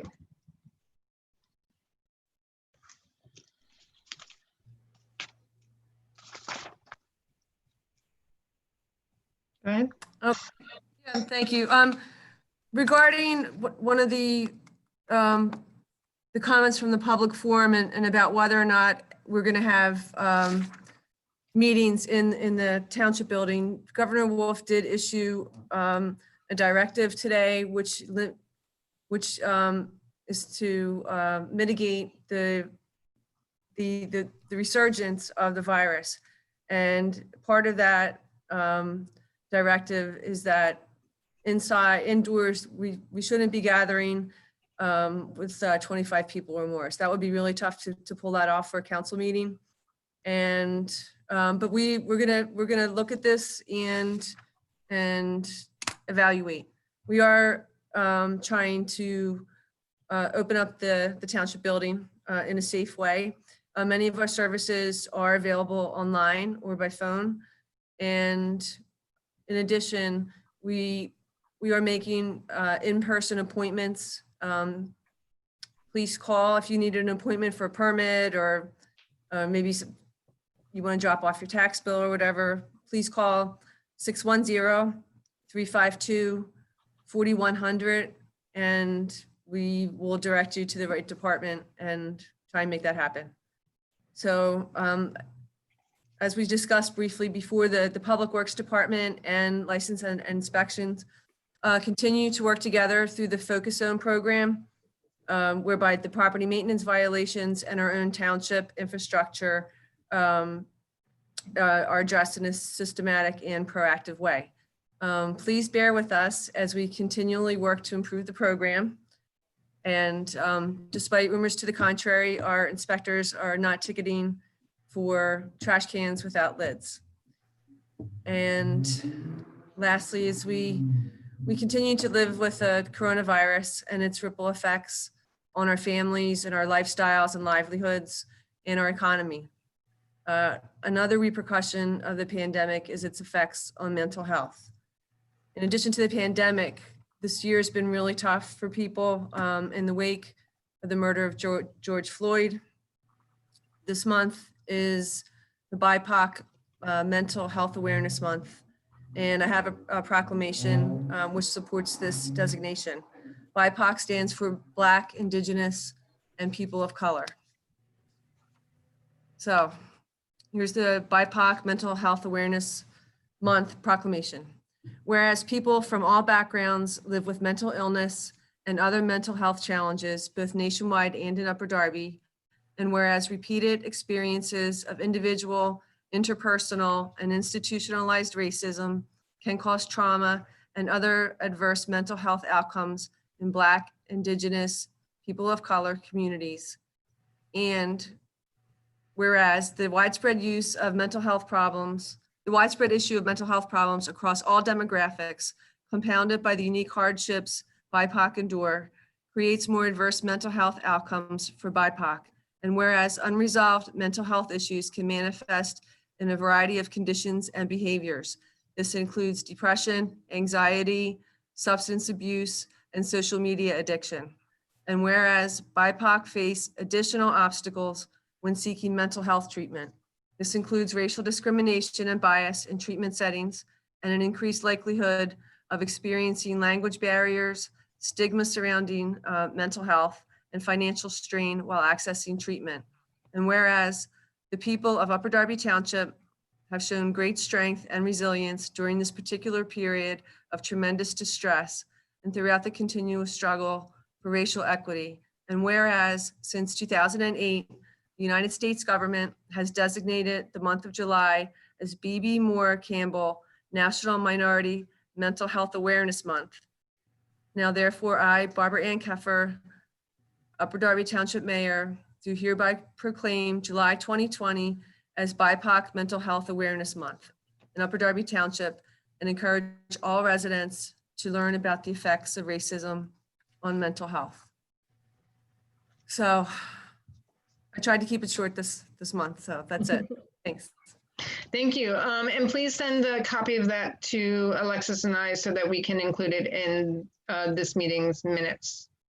That would be excellent. Thank you. I'll get it to you sooner than That's cool. That's cool. It's a learning curve. It's a learning curve. It's all good. Great. Thank you very much for doing that. That's a really important proclamation to have. So thank you. Okay, so we're moving on to reports, committee reports, Finance and Appropriations Committee. We have co-chairs this month, Robert Gwynn Jr. and Matt Silva, with members being Daniel Blackwell and Brian Burke. We also are going to move into the treasurer's report. Our treasurer was not able to give us a report at the last meeting due to technical difficulties, and hopefully he's good to go on this one. So go ahead, Treasurer Heyman.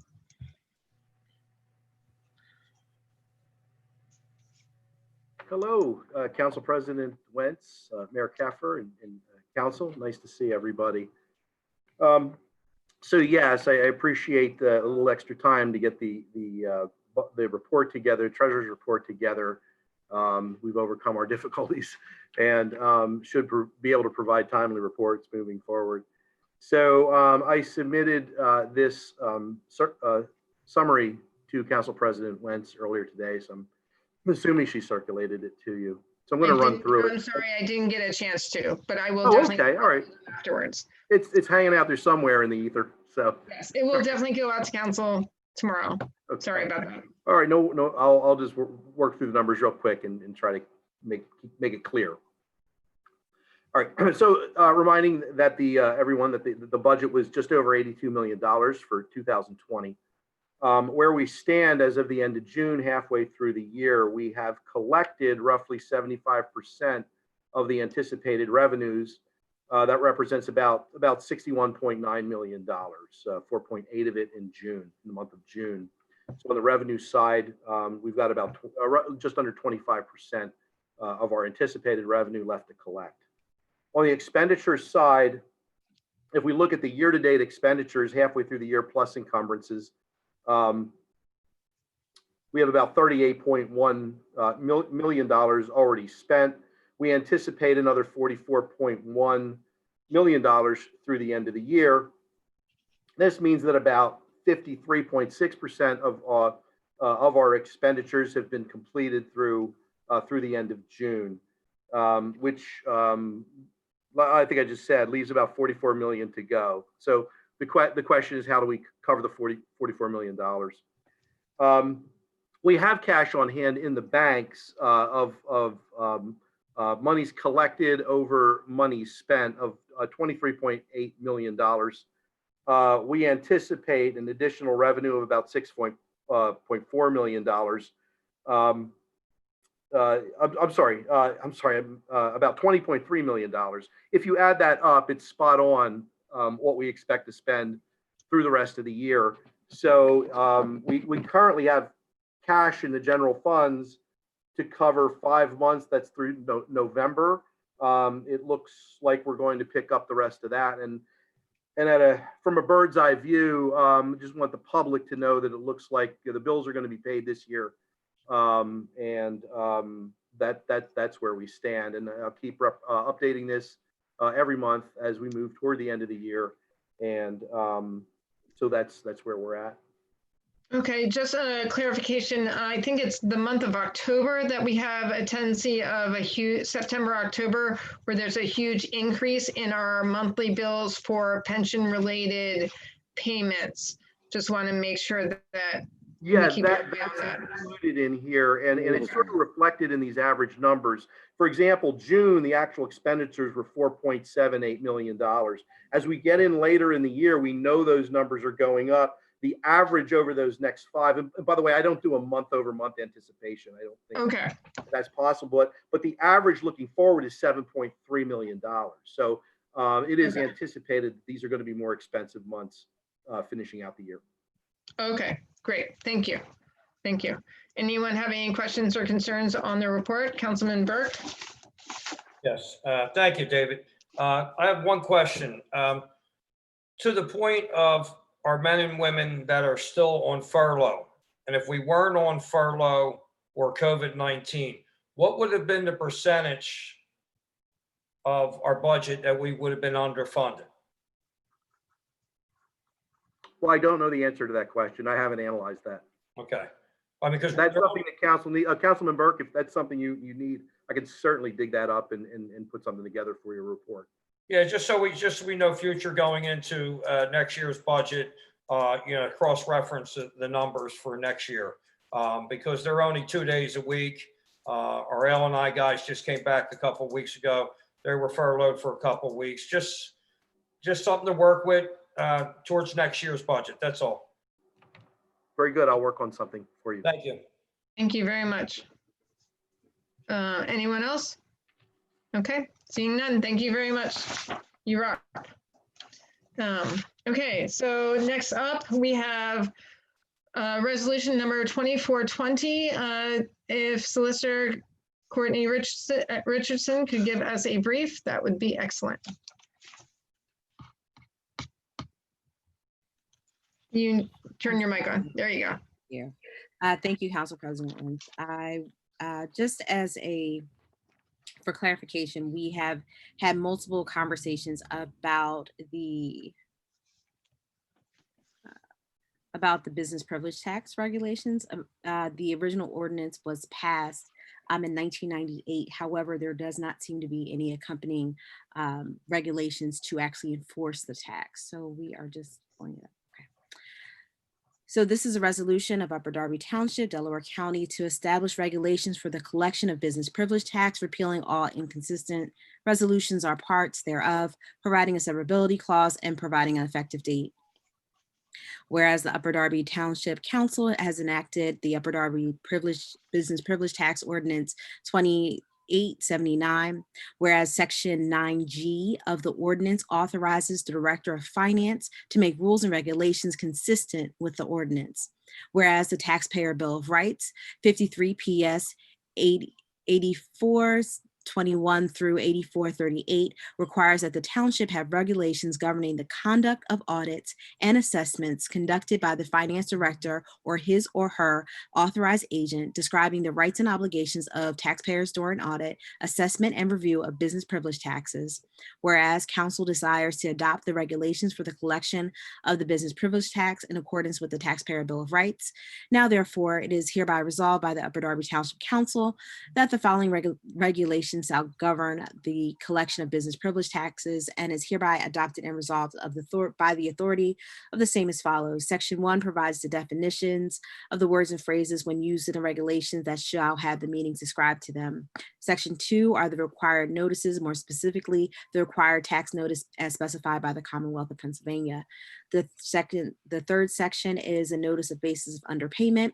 Section 4 is inspection, the process and procedure for inspection and examination. Section 5 is the procedure on conduct of an audit or administrative review. Section 6 deals with dealing with the initial request regarding the tax years in question. Section 7 is apportionment for businesses which have offices inside and outside the township. Section 7A is the method of allocation. Section 8 is the use of federal tax information. Section 9 is the books and records to be examined. Section 10 provides for installment agreements. Section 11 is the procedure for filing and processing of refund claims. Section 12 is time for filing request or for refund or appeal. Section 13 provides for the administrative review process. Section 14 provides for taxpayer complaints. Section 15 is enforcement procedures. Section 2 is a repealer of the resolution is the repealer. Section 3, severability and effective immediately upon legal enactment of this resolution. So ends the reading. Great, thank you. Can we get a motion to approve resolution 2420? Council members, turn your mic on. I saw Blackwell and Hafiz, so a move for Blackwell and a second for Tunis.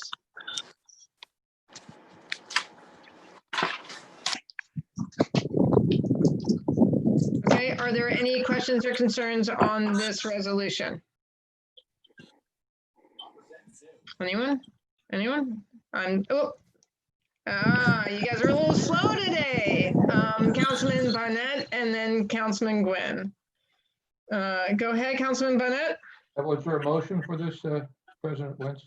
Yes, I just did a motion. It was the motion was made by Councilwoman Blackwell and seconded by Councilman Okay, Tunis. I was reading. I'm sorry, I was distracted. Would somebody explain the purpose of Section 7A to me, please, and how it's to be applied? Sure. So the Section 7A is apportionment.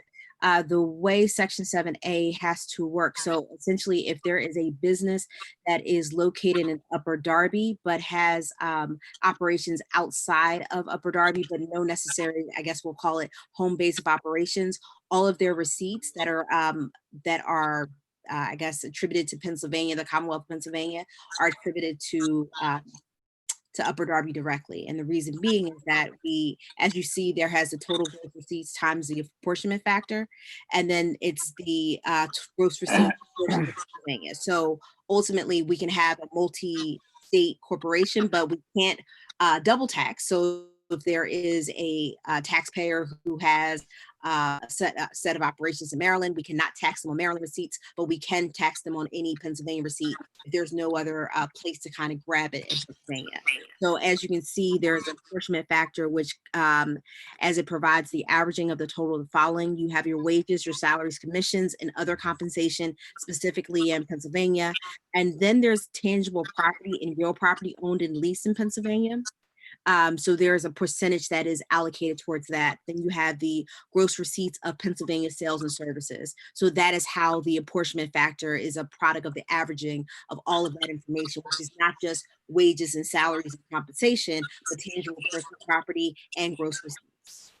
Well, then, just a further question, Madam Solicitor, if one has an office in multiple states, and from an office in Upper Darby Township, they will pay the tax only on services provided or income earned from that office, correct? From that office, but everything in Pennsylvania, if they have no other office, is going to be attributed directly to Upper Darby. Got it. Okay. Now, what does tangible property have to do with business privilege tax in terms of allocating a value that's taxable? So the tangible personal property and the real property have a value. I mean, when we're looking at tangible personal property, if it's a company that has a fleet of trucks, there are vans or whatever, there's a value assessed to that. And so that's included as part of the allocation. That's So every year they're paying on that value is what you're saying. correct. Okay, so it's not based on, it's just, okay, this is not directly related just to earned income. is No. what you're saying. So It's the first, assets as well. correct. So you see the first section is the earned income. So the wages, salaries, Right. commission, other Right. compensation. That's the only section. Then everything else is in the value of personal property and real property. And then you have gross receipts. So Okay. it's a tiered system. All right. Now, if one has an office, let's say a main office outside of Upper Darby, but they do earn income through, let's say they have a client. Let's say it's a professional service, like my firm. I do work in multiple communities. And when I do work in Upper Darby Township, I pay a tax on the value of those assets, or excuse me, that, let's say, income in Upper Darby, correct? Correct. Okay, based on what I've earned in Upper Darby, and not in other communities. But how would I apply tangible property as an outside located business? It would be Located. wherever the tangible property is located. So if it's housed in, I don't know, Allegheny County, Pennsylvania, we could not. Got it. So it would have to be like a house here in Upper Darby Township. Correct. So if All you right. see in section 7, it addresses this issue. So it shares if the taxpayer has a place of business in a township and one or more places of business outside the township. This is in Right. Pennsylvania. Only those receipts properly allocable to the place of business in the township are taxable. Right. But those assets like a truck or a personal property of any other type that is registered outside the township is not taxable by the township. Correct. Okay, got it. Thank you. Hey, Councilman Gwynn? I just had a quick question. I see that we have sections for the repealer and sections for servability and effective immediately. It's all sections that are identified here, but the numbers of them look to be the same as what you referred to earlier as section 2, 3, and 4. How do you distinguish them? Is there a break there, or should it be a different set of numbers? Courtney?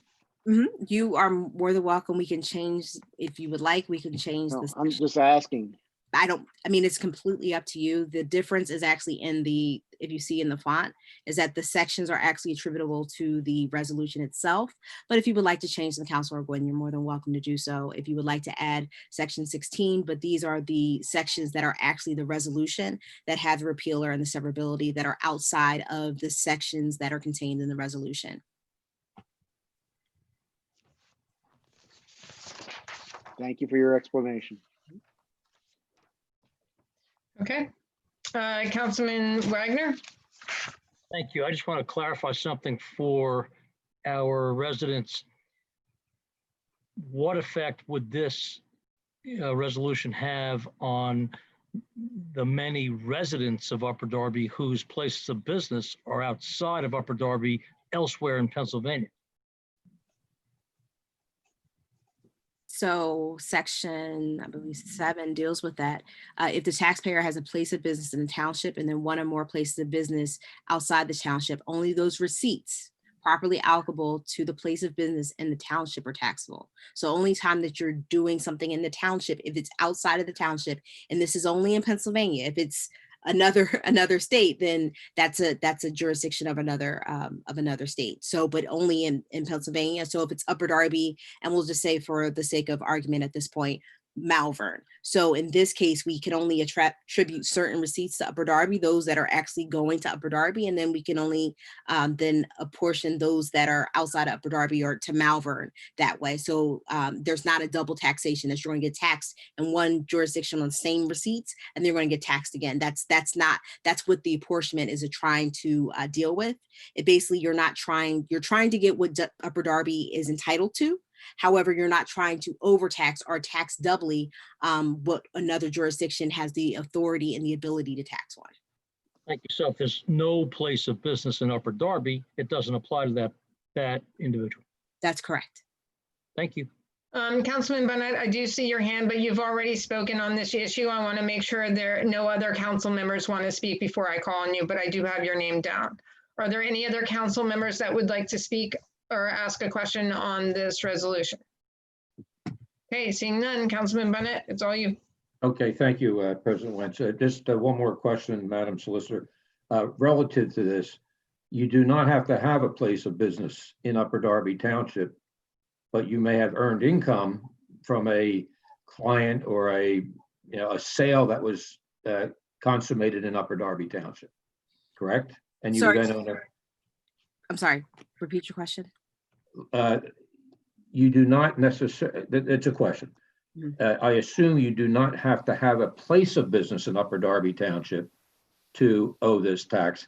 But if you render a service in Upper Darby Township or make a sale to someone in Upper Darby Township, but your office is located outside of Upper Darby, you still do not owe a business privilege tax on that particular amount of income. Correct, because you're doing Okay. business in Upper Darby. Okay, right. Thank you. Okay, any other questions or concerns? All right, seeing Mom, why none. don't you like my necklace and my ring? Okay, don't know who that is. There's a lot of background noise somewhere. So at this point in time, okay, since it's a resolution, we're gonna do, I'm gonna call the vote for resolution number 2420, since there are no more comments from council or anyone else. If you, sorry, I lost my mojo. So if all in favor of resolution 2420, please signify by saying aye. Aye. If you oppose, say your name. Okay, everyone agrees. Great, so that's 10 yes. Thank you.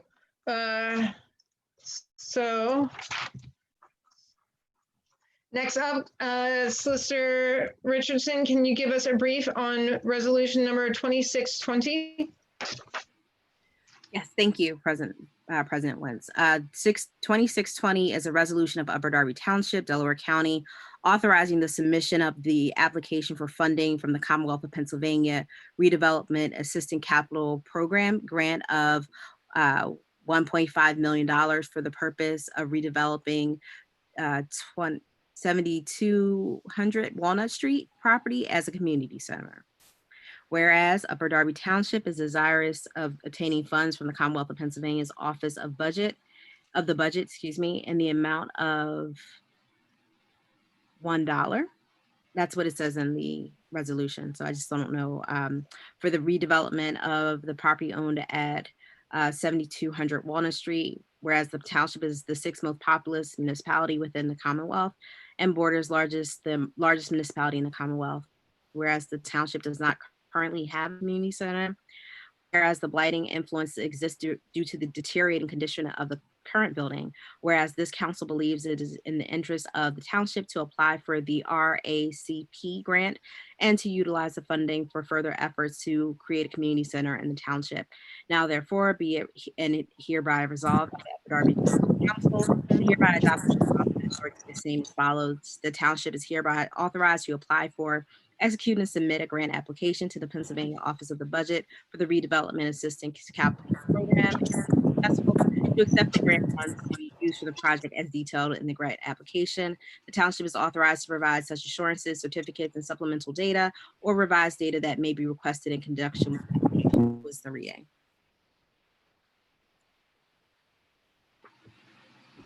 Great, thank you. So are there any, actually, Mary, can you give us a little more information on this resolution since it's for the community center? So yes, I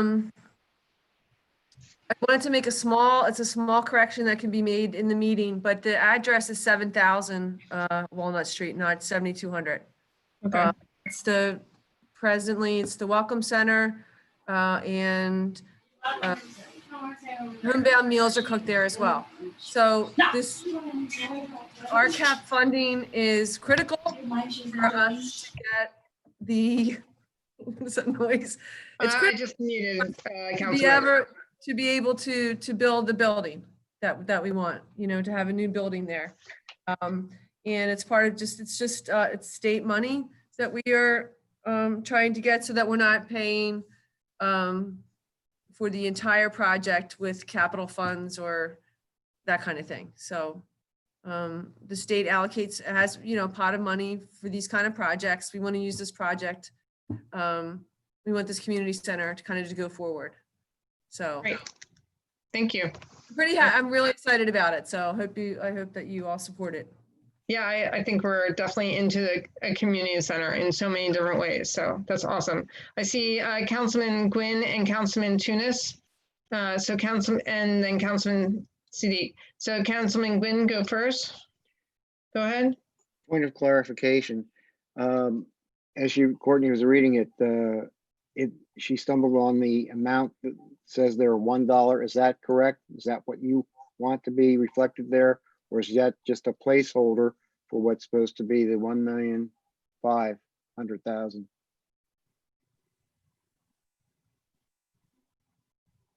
So I'm sorry, what are you saying? Is that another typo? Or Vince, can you weigh in on this, please? In the I'm very sorry, first, repeat the question. in the very first present statement, the whereas. So in the whereas, it says Upper Darby Township is Budgeted amount of $1. for the redevelopment of the township owned property with the correction of at 7,000 Walnut Street. Was it really supposed to be $1 or is it supposed to be more than $1? The original grant, it says 1.5 million. So I mean, the original request, so should it say 1,500,000? Is that what it should say? Yes. Okay. Okay. So I, That's one of the things I wanted to get clarified. 1,500,000. 1.5 million. Yeah, Okay. just a little bit. And down in the bottom, under 1, third line, you have the word the. It should be the, I think. What? Read, the township is hereby authorized to apply for, execute and submit a grant application to Pennsylvania Office of Budget for Redevelopment Assistance Capital Program, RACP, and if successful, to accept the grant of funds to, it should read be used for the project and not the word the. Oh, yes. The. Yes. Okay. It's one of these things that it doesn't show up as on spell check because it's spelled right, but it doesn't make sense Right. there. No, good catch. Thank you. That's why we call you Grammar Man. Or the Grammar King, or it's a new superhero. A few other things. Oh, you're not done yet. Okay, go ahead. No, I'm sorry. No, are you done? They called me a few other things. Oh, they call you a few other things. I gotcha. All right, cool. Okay, so then Councilman Tunis.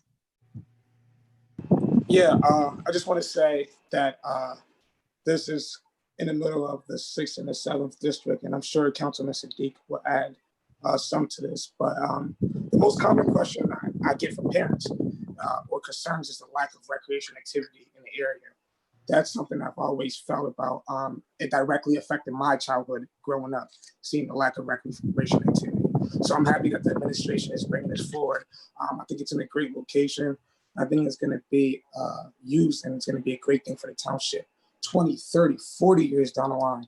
We can't be prisoners of the moments. The things that's being implemented now has an effect on my grandchildren, hopefully. So I think that this is a great resolution, and I'm hope that we can move this forward. Awesome, thank you. Councilman Siddiq?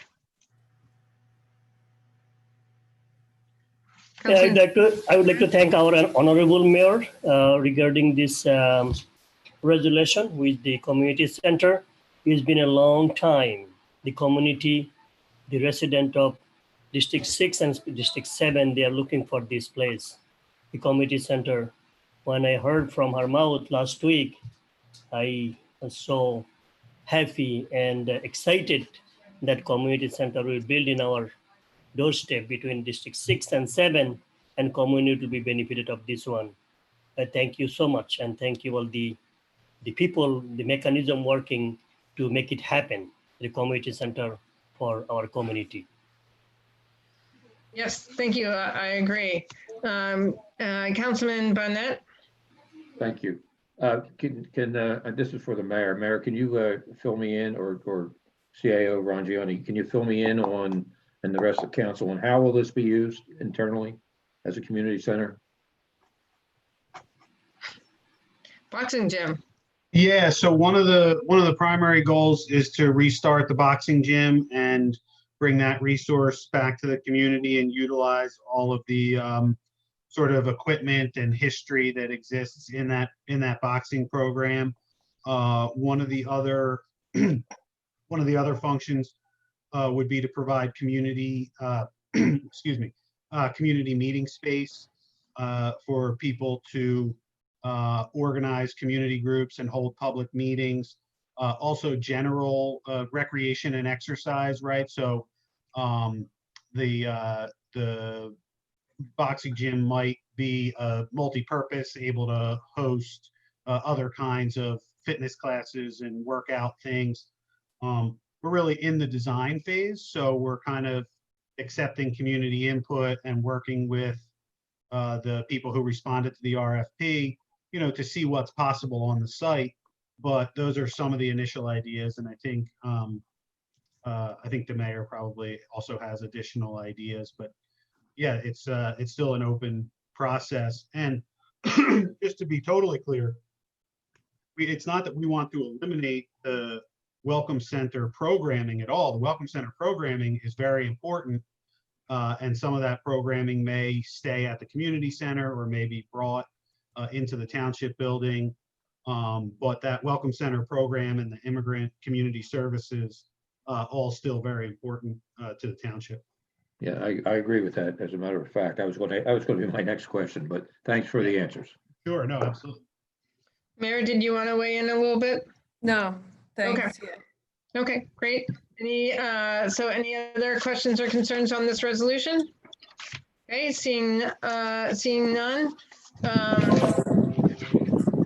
So can we get a motion, or sorry, we already have a motion. Can we, sorry, all those in favor of resolution 2620, please, with the amendments, all those in favor of the amended 2620, please signify by saying aye. Aye. Opposed, say your name. No opposed. Awesome. So 10 yeses. Great. Cool. So next up, Solicitor Richardson, can you give us a brief on resolution 2720?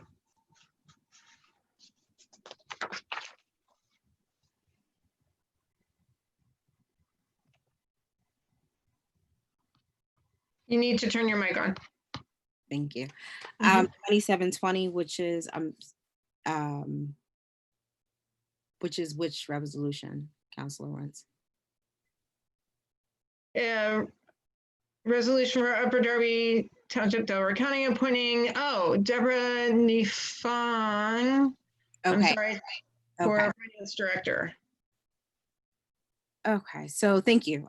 So this particular resolution is, as council may know, John McMullen is leaving the township, and he was earlier this year appointed as the tax collector instead of CAO Vince Frangioni. That being said, is that as he's leaving, his duties as tax collector have to be moved to someone else.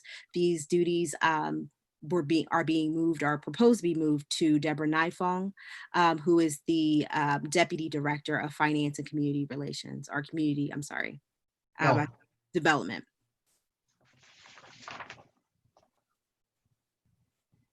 There's also a bond that is involved, so the bond also was updated or requested to be updated yesterday.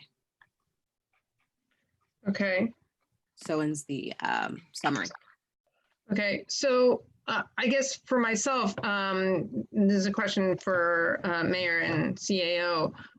Deborah Nifong, has she been I don't know who she is. I didn't see her resume or anything. So I'm kind of lost. So can you give us a little more information in this so that we can make an educated decision? Yeah, sure. So the Home Rule Charter makes the CAO the tax collector and gives the ability for the CAO to designate the responsibility within the township government. That's traditionally been done into the finance department. And that had always been done. John McMullen was bonded as the tax collector, and we just decided that in an abundance of caution and to make sure that we were all procedurally correct and buttoned up, we moved by resolution to formalize him as the tax collector. And I would say, we wish John the best. We're very happy he got a great new position. We are all sad to see him go, and certainly congratulate him and are very happy for the service that he gave to the township and to the administration over the last 6 months. Debbie Nifong was hired to be the Deputy Director of Finance and Community Development to sort of study under John and learn from him before he departed, and his last day is the 24th of July. So Debbie's been working alongside John and myself and the mayor and the director of special projects and the other department heads to get up to speed on all of John's functions, including the tax collector function. She has an extensive background in community development. She used to work for DCED, the Department of Community and Economic Development. So she has a lot of experience with municipal and state level financial reporting. She's actually an electrical engineer, I believe, by trade, but she's worked in government policy process, grant funding, etc. She's also worked in private industry for major energy companies. So she has a lot of very good experience, and that's why she was hired as the Deputy Director of Finance and Community Development. And that's why I'm recommending to assign the tax collector duties from John McMullen to her, just in sort of the normal course of transferring John's portfolio to Debbie. So is Debbie going to become the finance director as well, outside of like, is she moving up from the deputy director to the director when he leaves? Yeah, I think the goal of the move was to evaluate the transition and make sure that it was a good fit on her end and on our end. And all indications are very positive. I don't think that decision has been made fully at this point. But yeah. When was she hired?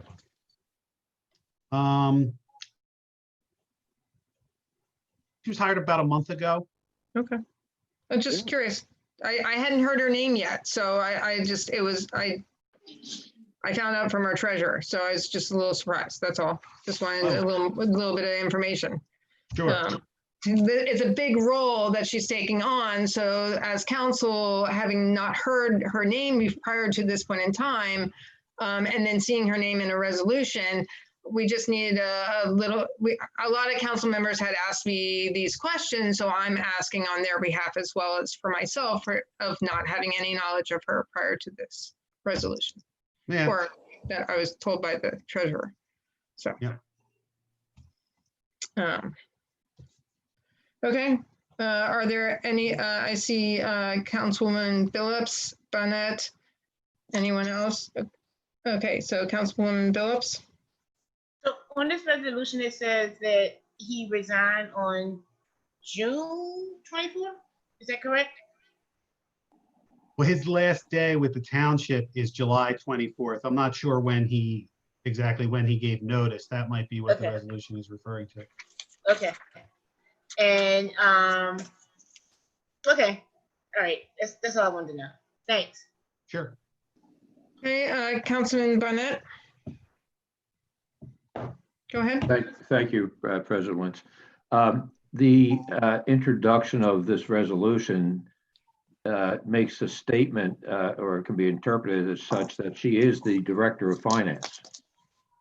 The second line says appointing Deborah Newfong, Director of Finance, as tax collector. Is she the Director of Finance? No, I think that might be a previous draft version of the resolution. Her title is Deputy Director of Finance and Community Development. So it's possible that a earlier draft was circulated, but she is not the Director of Finance. So we need to add, that word needs to be added preceding the word director. Is that correct, Deputy? Yes. Yes. Oh. Mine has Deputy Director. Mine has Deputy Director too, because on the first line, it says, whereas Resolution 0220 confirmed and appointed John McMullen Director of Finance. And then if you go down a couple of lines, it says, whereas Deborah Nifong was hired as the Deputy Director of Finance and Community Development on or about June 22nd. Yeah, but look at the bold print at the top. Look at the bold print at the title, the second line. Yep. Okay. Yeah, in the header. Yeah, it does say that. Yeah. Yeah, we just had deputy, right?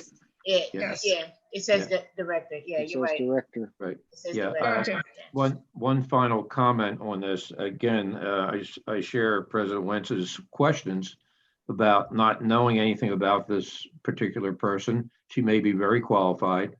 I question that, that I would, before I could be comfortable voting for her, I would want to see a resume. I would want to know what her background is in finance. It's not so much that I'm concerned about the tax collector position, although I think I need to know a little bit more about her before I could vote for her. Yeah, and I do understand that the deputy position is not council confirmable, so that's why that hadn't happened previously, and why I'm happy to discuss it with you. Yeah, I understand. Okay. Okay, so then I see Councilman Tunis and Councilman Burke. Yeah. Please. While doing the Share Fruit program every Wednesday and Saturday at the Township building, I got the opportunity to meet Ms. Nifong, and she was very pleasant in our interaction. And we didn't get the subject of this matter, but just personally, it was a good report. And I also took the time. I know that we didn't get a resume, which in some instances, I agree with a lot of my colleagues. I took the time to use professional network LinkedIn and try to see as much information as possible on Ms. Nifong. And her resume via LinkedIn, it's extremely impressive. She has managed a huge budget. Some could argue may even be bigger than our township. I'm not sure about that. She's had a portfolio. She has experience. I would encourage some of my colleagues to research via LinkedIn also, and I'm sure the administration will provide you with any resume or anything of that sort. But I did look what I'm doing and say her resume is impressive. And I encourage my colleagues to take a look at it. Thank you. Yeah, and I'm sorry, Council President, could I jump back in real quick? Yep, definitely. Thank you for that, Councilman Tunis. I also, Debbie, before she was considered for a position at the township and hired in her role, she was appointed to the mayor's planning commission. And so the council has actually seen her resume and previously approved her, I believe, as a member for the mayor's new planning commission. So I believe that that is correct. And I mean, don't get me wrong, this is a new resolution and I don't necessarily expect every council member to remember, you know, every name and every resume that they've seen from every board and commission. But I do believe her resume has been before the council previously. Okay, well, that's good to know. I unfortunately didn't recognize her name. Yeah. Councilman Burke, you had a question? Yes, thanks. Councilman Tunis, thanks for that update on her. My question is, was the deputy director position something we had before? And was the job out, was the job posted? And will the director of finance job be posted for applications when we get to that point? Yeah, so the deputy director job is a job that exists in many other municipalities, and it's something that we had been talking about with John McMullen, because John had extensive experience in community development before becoming the finance director. And so we were kind of, there have been a lot of conversations internally about the best way to structure the department and the best way to give John the support and things that he needed. So it was just kind of a coincidence that he happened to get this other great opportunity before we were able to create and provide him a deputy. And so we didn't necessarily want to jump right away into the director spot, although if we had had the person, maybe we would have, but we did want to make sure that somebody learned from John and had the opportunity to potentially grow into that role. So I think it's very possible that either someone could be hired to be the director, or Debbie could ultimately be promoted, at which point she would come before council and a deputy would be hired for her. I don't think either of those things are set in stone. In terms of the posting of the job, I would say that it was sort of advertised by word of mouth to a small group of people who were kind of interviewed and vetted for the position. And Debbie was one of those. And she was interested and had a great resume, et cetera. And so she was selected. Thanks for the answer, but for the near future and the future to come, council would like to know, or at least I would like to know, any job opportunities coming up, especially if it was through word of mouth. It would be nice that council would know that also, that we would be informed, because I don't remember having a deputy director, and I didn't see it posted either. Sure, absolutely. Okay, Councilman Gwynn, did you want to speak? Just briefly, I don't know that we budgeted for a deputy director either for that. That's one other thing to which we have to look for. Wasn't John also part of the parks, supervising the parks? And is there any activity with regards to that? It's not related to this resolution, but just as something to touch on. Yeah, no, John, yeah. So at the beginning of the administration, we had made the decision to have John focus entirely on finance and no longer function as the director of both departments.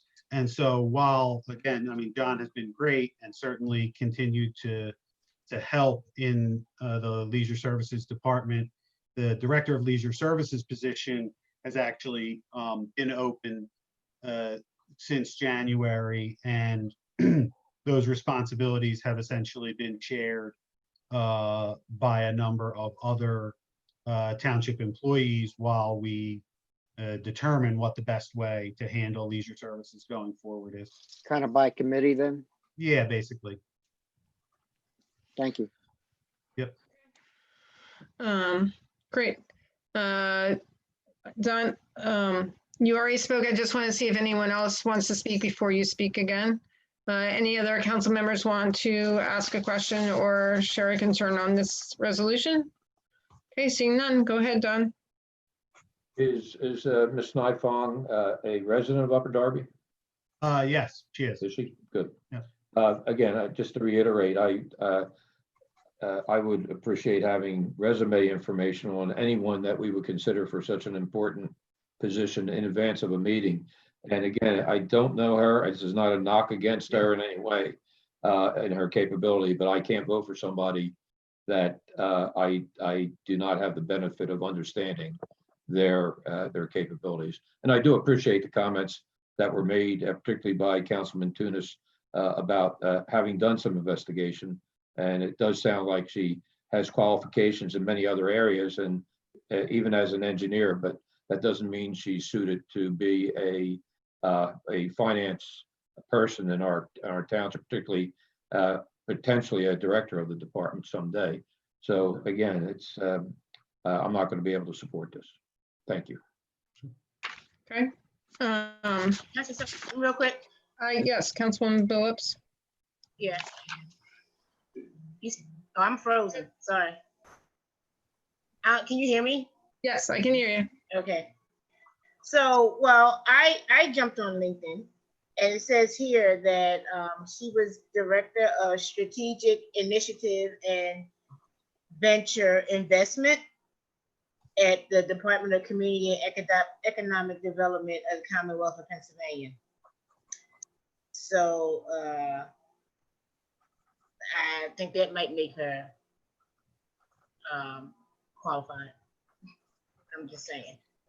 Can you read her title again? I'm sorry. So her title was, when she worked at the Department at the Commonwealth of Pennsylvania, she was Director of Strategic Initiatives and Venture Investment. And that was in the Department of Community and Economic Development for the Commonwealth of Pennsylvania. Great. And she was also a Regional Fair Director at Capital Area Science and Engineering Fair. And she also was Director of Network and Desktop Computing at Mobile Chemical Company, now ExxonMobil. Great, thank you. Yep. Okay, and then Councilman Gwynn, go ahead. You need to unmute yourself. Thank you for allowing me this additional question. But I just want to confirm, Vince, have you or somebody else been able to vet the resume to make sure that what was said on the various reports is in fact what she has achieved and been employed in?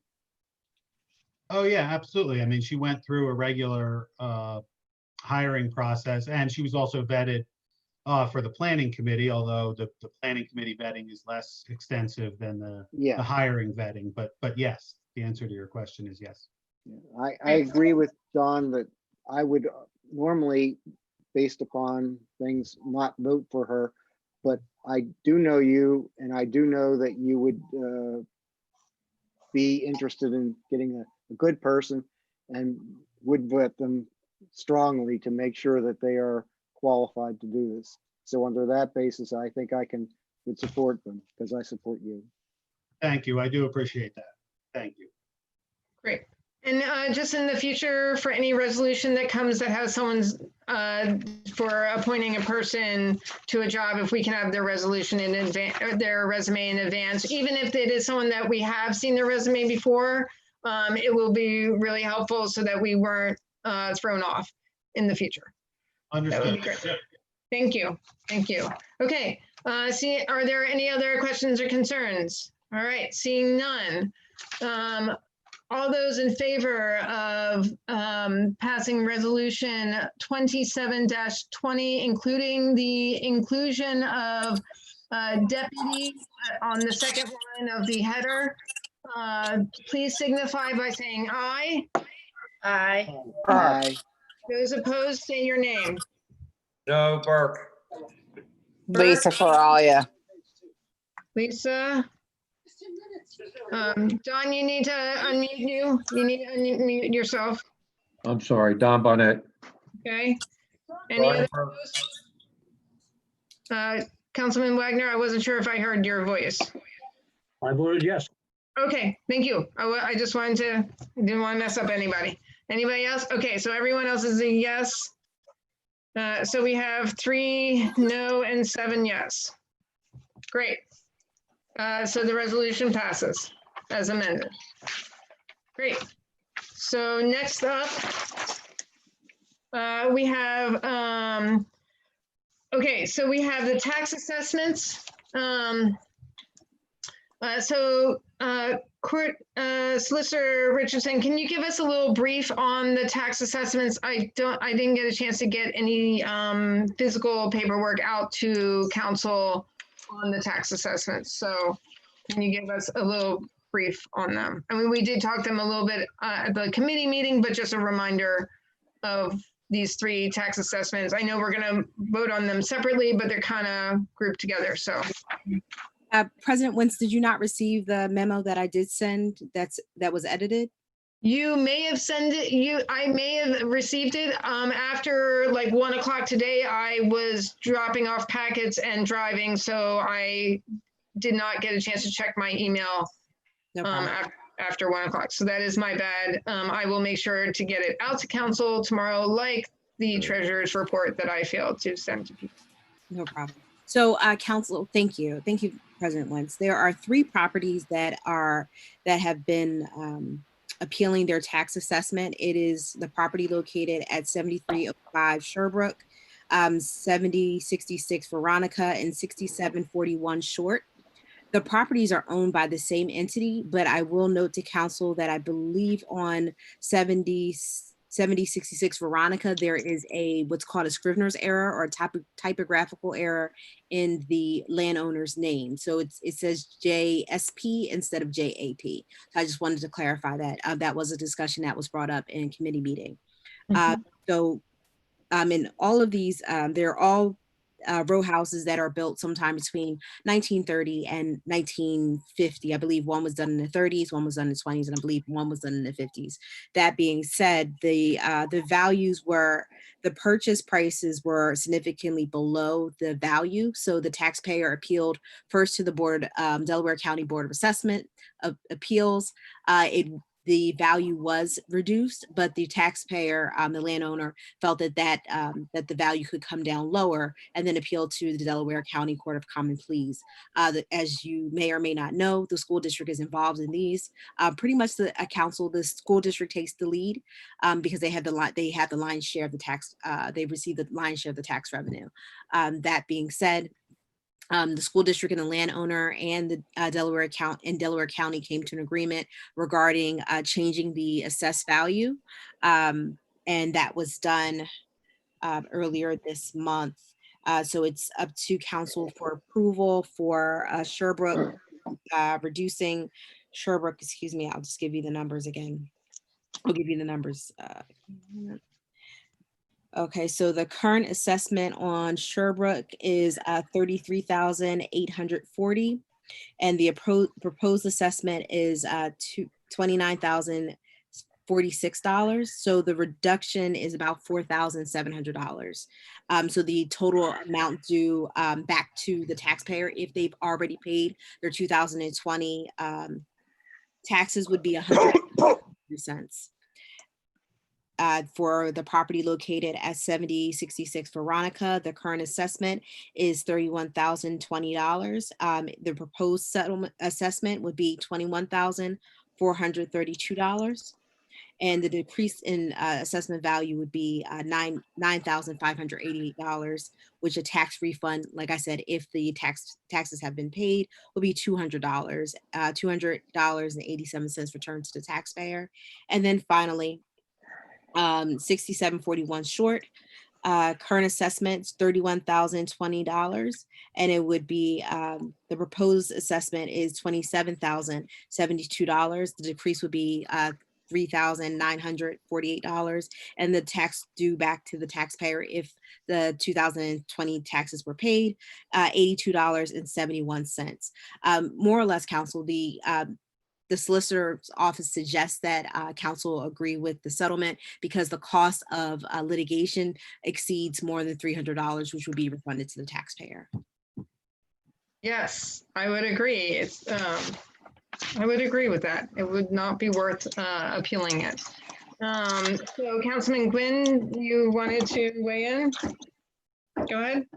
Also, in addition to what Courtney said, and I do agree with her on this, you also have the situation where Delco. Oh, wait, actually, Councilman Gwynn, I'm sorry. Recessed. Sorry, go ahead. Oh.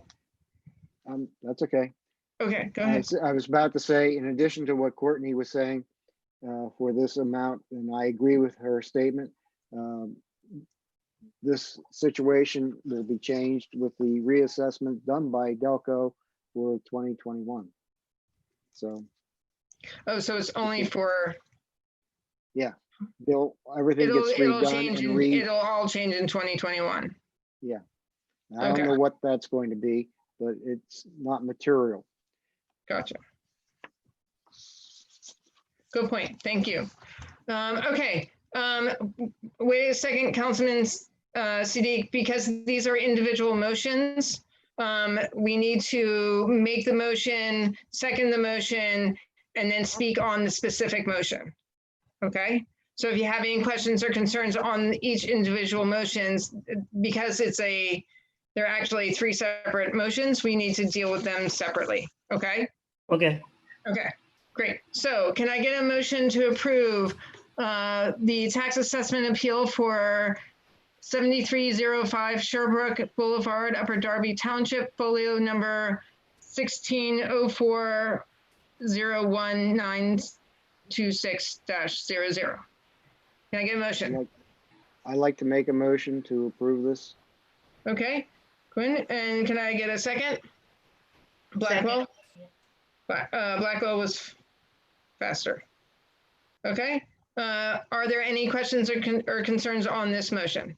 Councilman Siddiq, would you like to go? No, it's a simple.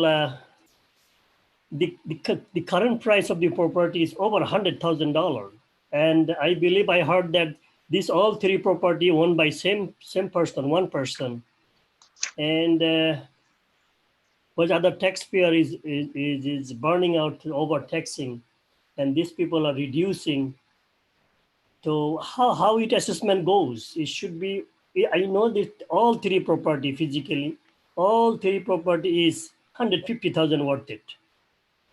So, Council Siddiq, if you notice, they're actually the purchase price. I'm not sure what their market value is. However, the purchase price is what they were appealing on, and the purchase price. Let me just take a look for you. It was available in what was provided to council, I believe the finance committee. Sherbrooke was $43,100. Correct. Recent purchase. Correct. So that was Sherbrooke. So it was, thank you, Councilor Gwynn. It was $43,100. That was the purchase price. So that's what they're appealing it on. I'm not sure what when was the purchase price? And Sherbrooke, that property is cost $200,000 now. I'm not sure, Councilor Siddiq. I believe it was some. I think it's not about these three property. We should discuss about it more thoroughly in next time, because some people are hiring attorney and paying money to them, and the attorney going in the media and playing all this game, and their property, lowering the property value because they don't have to pay the tax. and other people, the innocent people, they don't know this trick, and they have to put the higher taxes according to their assessment. I understand. And Councilman Siddiq, when our solicitor was reading the amounts, it is very concerning that the amounts for the assessments are so low in comparison to what I believe other houses would be around it. Unfortunately, the school, on one side of the equation, the school district, who has the greater amount of taxes that are affected by it, have already approved these. And we are the last to get it on the food chain. So, and it was a conversation that came up in the committee, the executive session on these three, about the reality of the fact that, it's not financially, it's not worth it for us to appeal, because what the funds they're getting, the taxes that they're getting reimbursed on, the amount that it'll take to appeal it is greater than what we would get back from it. So, Council President, yes, I do have a purchase date. The property on Sherbrooke was purchased on April 24th, 2019. That is the purchase date, and the purchase price, as Councilor Gwynn did share, is $43,100. There has been there was an independent assessor appraiser that was involved, and they agreed with the change in the value. So there was another party. It wasn't just all the parties decided to get together and this is the number they came up with. There was an appraiser involved. I hope that helps clarify the issue, Councilor Siddiq.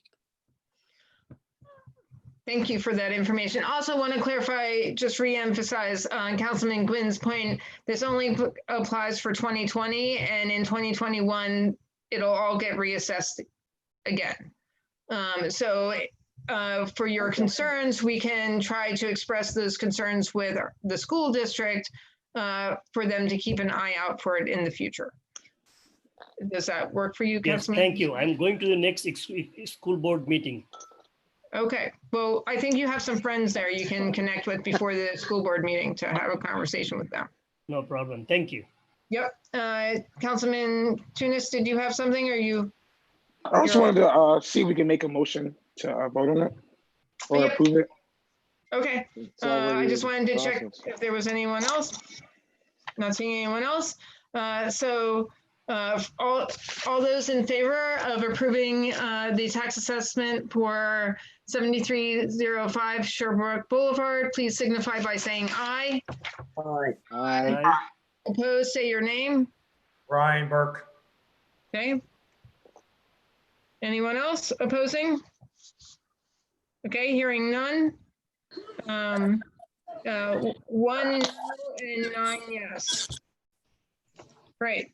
So next up we have, can I get a motion to approve for a tax motion for the tax assessment appeal for 7066 Veronica Road, Upper Darby Township, folio number 1603-01812-00.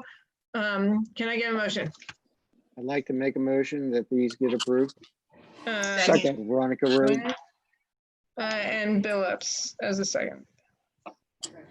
Okay, so are there any questions or concerns on this motion? Seeing none, all those in favor of passing the motion of the tax assessment for 7066 Veronica Road, please signify by saying aye. Aye. Aye. Aye. Opposed, say your name. Ryan Burke. Okay. There. So anyone else? Seeing none. So no, and any abstains? No. Okay, so 9 yes, 1 no.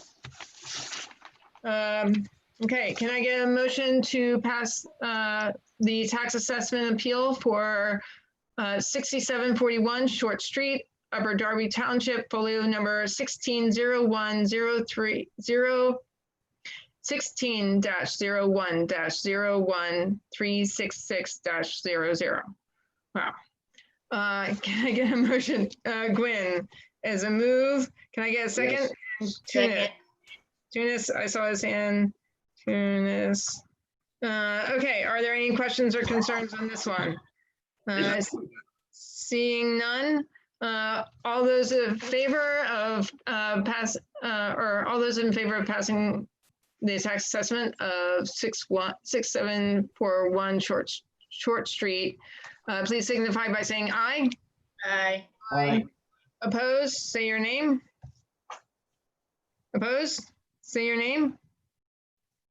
Okay, all right, just checking. You know, you're keeping me on my toes, so, okay, all yes. 10 yes. So that's a 10. Awesome. Thank you. All right. So next up, we have Law and Government Rules and Procedures Committee. Co-chairs are Councilwoman Billups and Councilman Silva.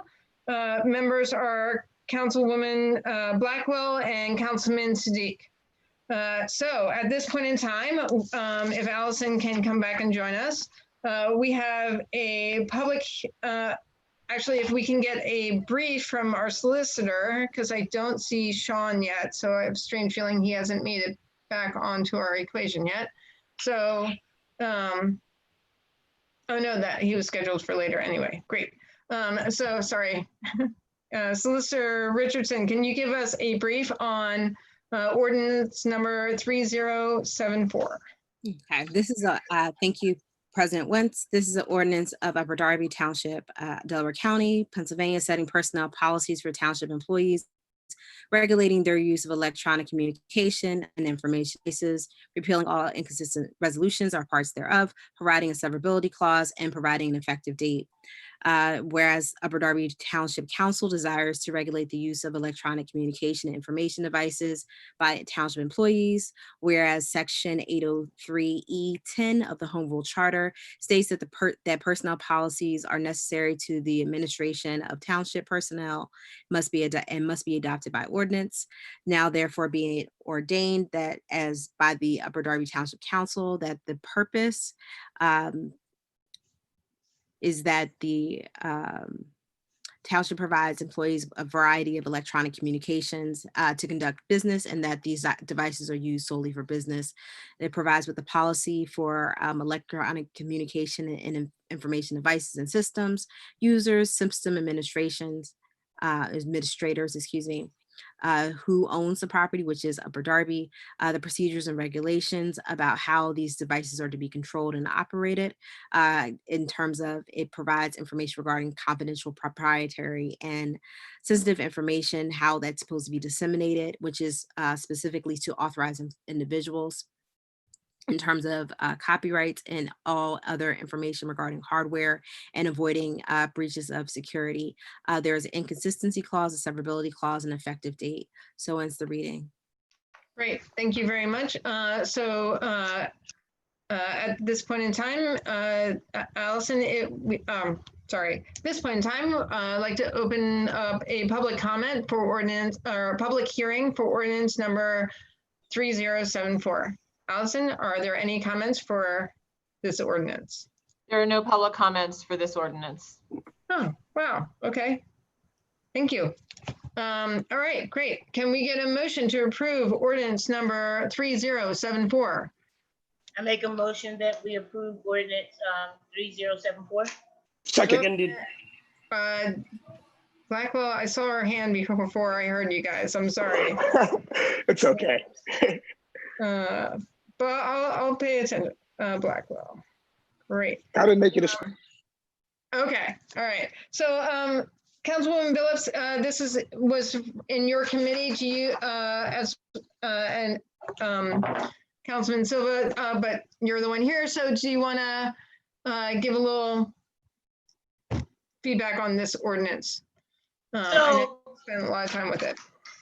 Yeah, so we did spend a lot of time with this ordinance, and it's basically a policy that I believe that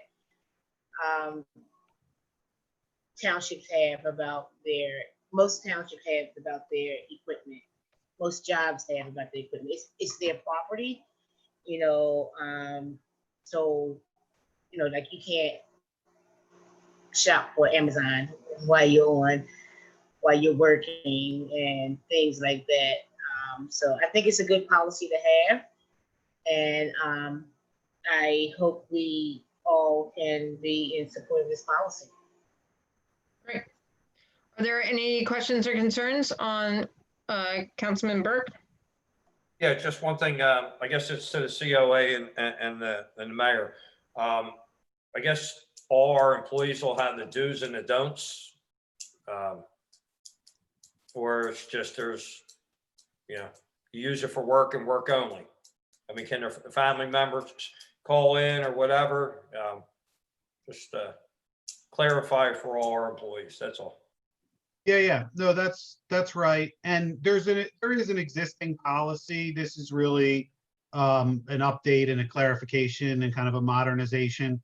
And look, I mean, it's not meant like, oh, if you get a call from your son or daughter or spouse, you're going to be fired on the spot or something. I mean, if you spend all day watching YouTube, or if you spend all day every day on the phone with your cousin in Toledo, or your spouse not doing your job, well, that's going to be an issue. But it's not meant to be some kind of draconian prohibition or anything like that.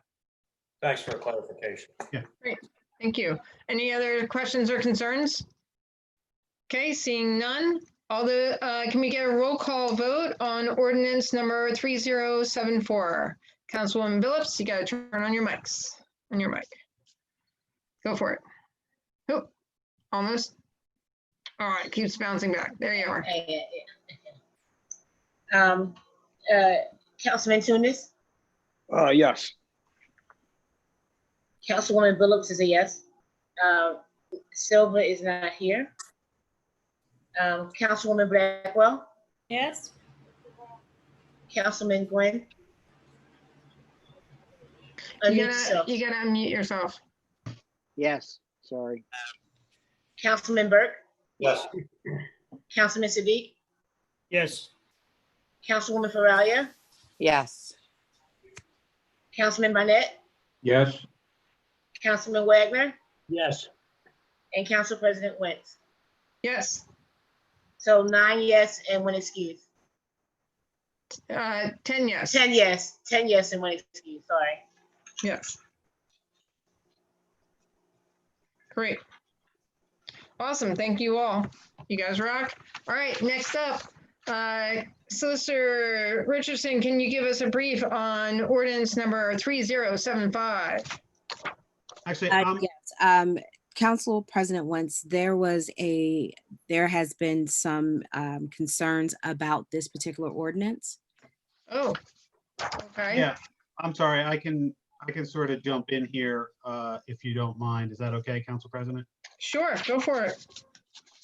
Yeah, so we had been going back and forth on this policy and going back and forth with council, and we had thought that that the policy had been vetted sort of properly, but some of our bargaining units brought concerns to us about the need to possibly change some of the language and maybe collectively bargain some of the disciplinary measures.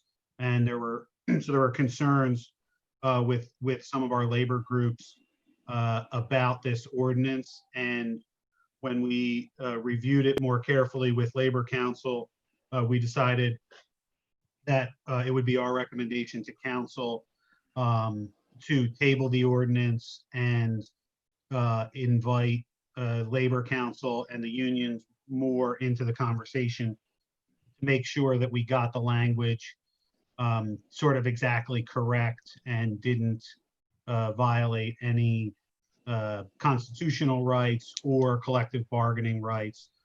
So again, despite our best efforts and the best efforts of council, these concerns were brought to our attention very recently in a letter that we just received. So it's a little bit unfortunate. I mean, I apologize that we got this far down the road without knowing that.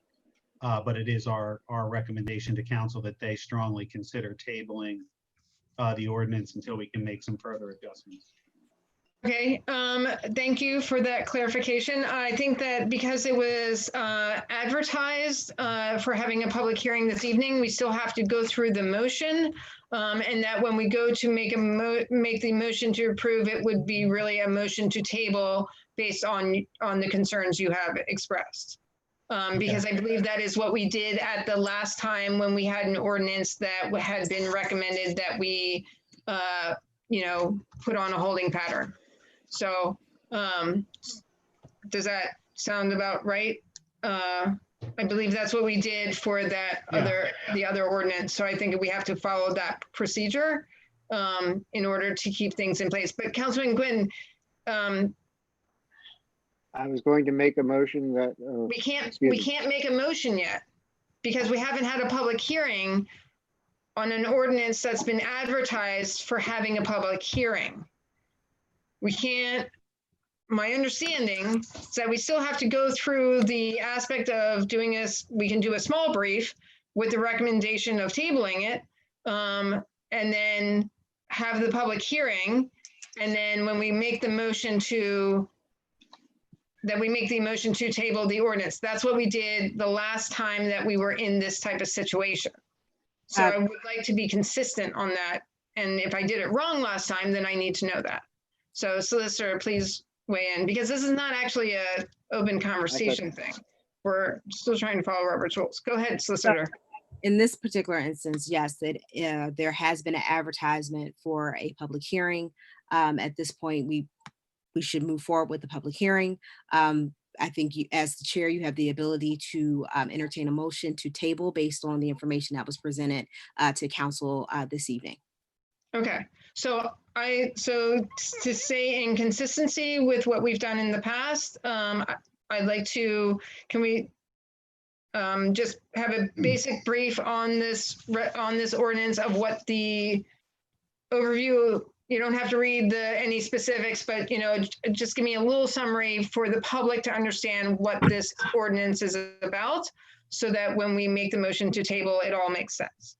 So this is a ordinance setting personnel policies for township employees, regulating their use of social media, repealing all inconsistent resolutions and parts thereof, and providing a severability clause and effective date.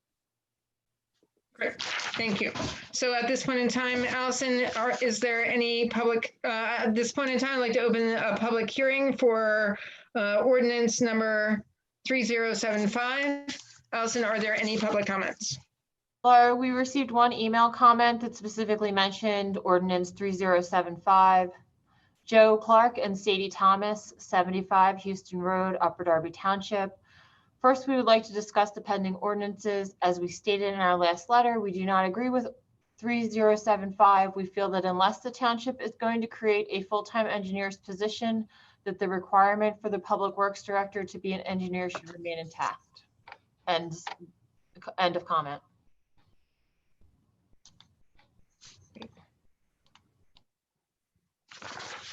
But this is about social media and not public work. So I think then the next one that may have been, maybe the comment potentially has the incorrect number. It sounds like that. Okay, I was just a little confused for a moment. Okay.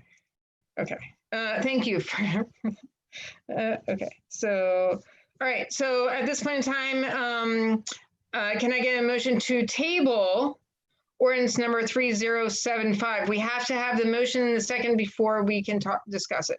So it's a motion to table 3075. Bob, is that your motion? Yes. Yes. Bob. Okay, and a second, is that Tunis for a second? Yeah. Okay, Tunis. Okay, so questions and concerns on the tabling of 3075. Councilman Burke. Yeah, my question is, in further discussion with this resolution, will be brought up to speed what the roadblocks were before we get to what they were and what you changed before we get to vote on this next time? Oh, yeah, absolutely. It would definitely have to go back to the committee to see before it can go forward. So yes, we would love to. Yeah, I would like to see Yes. both sides of it. Thank you. Yes, we'd like to see what the concerns are, union concerns are. Thank you. Okay, great. Anyone else have any questions and concerns on tabling 3075? All right, seeing none. Sorry, and no, all those in favor, oh, roll Oh, call, we have the roll call. roll call. Can we get the roll call vote for tabling ordinance number 3075? Yeah. Yes. Go Yes. for it. This is roll call on tabling ordinance number 3075 for social media. Councilman Tunis? Yes, for tabling it. Okay. Councilwoman Phillips is a yes. Councilman Silva is excused. Councilwoman Blackwell? Councilwoman Blackwell, you need to unmute yourself.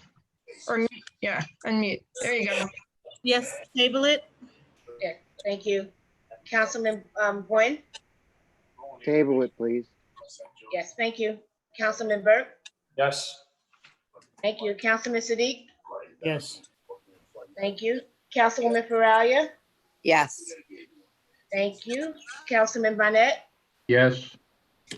Councilman Wagner, thank you. Yes, you're welcome. And Council President Wentz. Yes. Nice.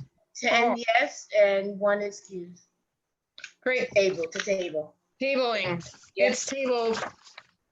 Tabled. Boom. Okay, great. Moving on. Solicitor, can you give us a brief on ordinance number 3079? Thank you, President Wentz. This is an ordinance providing for all meetings of Township Council be public and amending section 2.03 of the Administrative Code, repealing all inconsistent ordinances, resolutions, or parts thereof, providing a severability clause and an effective date. For clarity, section 311 of the Upper Darby Township Home Rule Charter requires the Township Council meet regularly at least twice a month. Upper Darby Township Council holds one public meeting and one committee meeting per month to fulfill its obligations under the Home Rule Charter. The Home Rule Charter provides that only official actions can be taken by council at public meetings, and Upper Darby Township Council desires, in the spirit of transparency and more public participation in local government, to take official action at least 2 public meetings per month. Section 311 of the Home Rule Charter provides that rules of procedure must be adopted by ordinance, and now Upper Darby hereby ordains it amends the section 2.03 by adding paragraphs E, D, E, F, and G, that there shall be 2 publicly advertised voting meetings per month that are compliant with the Home Rule Charter. The first voting meeting shall be a workshop format in which council committees shall meet as a whole and discuss the proposed ordinance and resolutions and matters within the jurisdiction of their committee. If the majority of the committee members are satisfied with the proposed ordinance and resolution, they may ask a quorum of council assembled at the workshop meeting to vote to advertise the proposed ordinance and or move forward the resolution for final action at a future council meeting. The first voting meeting is intended to be a workshop format whereby final action on an ordinance or resolution is discouraged and reserved for emergency circumstances only. The second voting meeting shall be a public meeting whereby a quorum of council may take action on the advertised ordinances and or recommended resolution. Upper Darby Township Council and residents will maintain professional respect for each other. Council encourages free speech. However, civility is required, which would prohibit threats, profanity, scandalous, impertinent, and redundant comment or any comment of which the discernible purpose is to disrupt or prevent the conduct of the business of the meeting. There is an inconsistency clause, a severability clause, and enacted this day. So ends the reading. Great, thank you. At this point in time, if Allison can return, I'd like to open a public hearing on ordinance number 3079. Allison, do we have public comments? We do. We received 2 public comments via email. The first is David Neal, 432 Vermont Road, Drexel Hill, PA, 19026. I am in support of ordinance 3079 that will encourage public feedback on what is included in the township ordinance. I thank the new leadership of the council and the mayor for bringing this change to this township. This new format will allows residents to provide their valued feedback to the council and mayor. This also allows the council and mayor to actually think about the feedback and make necessary changes over an adequate amount of time, not rush through changes that evening, as was the status quo before. I personally want to thank President Wentz and Mayor Keffer for your commitment to transparency. This ordinance is a perfect example. End of comment. Great, thank you. Yes,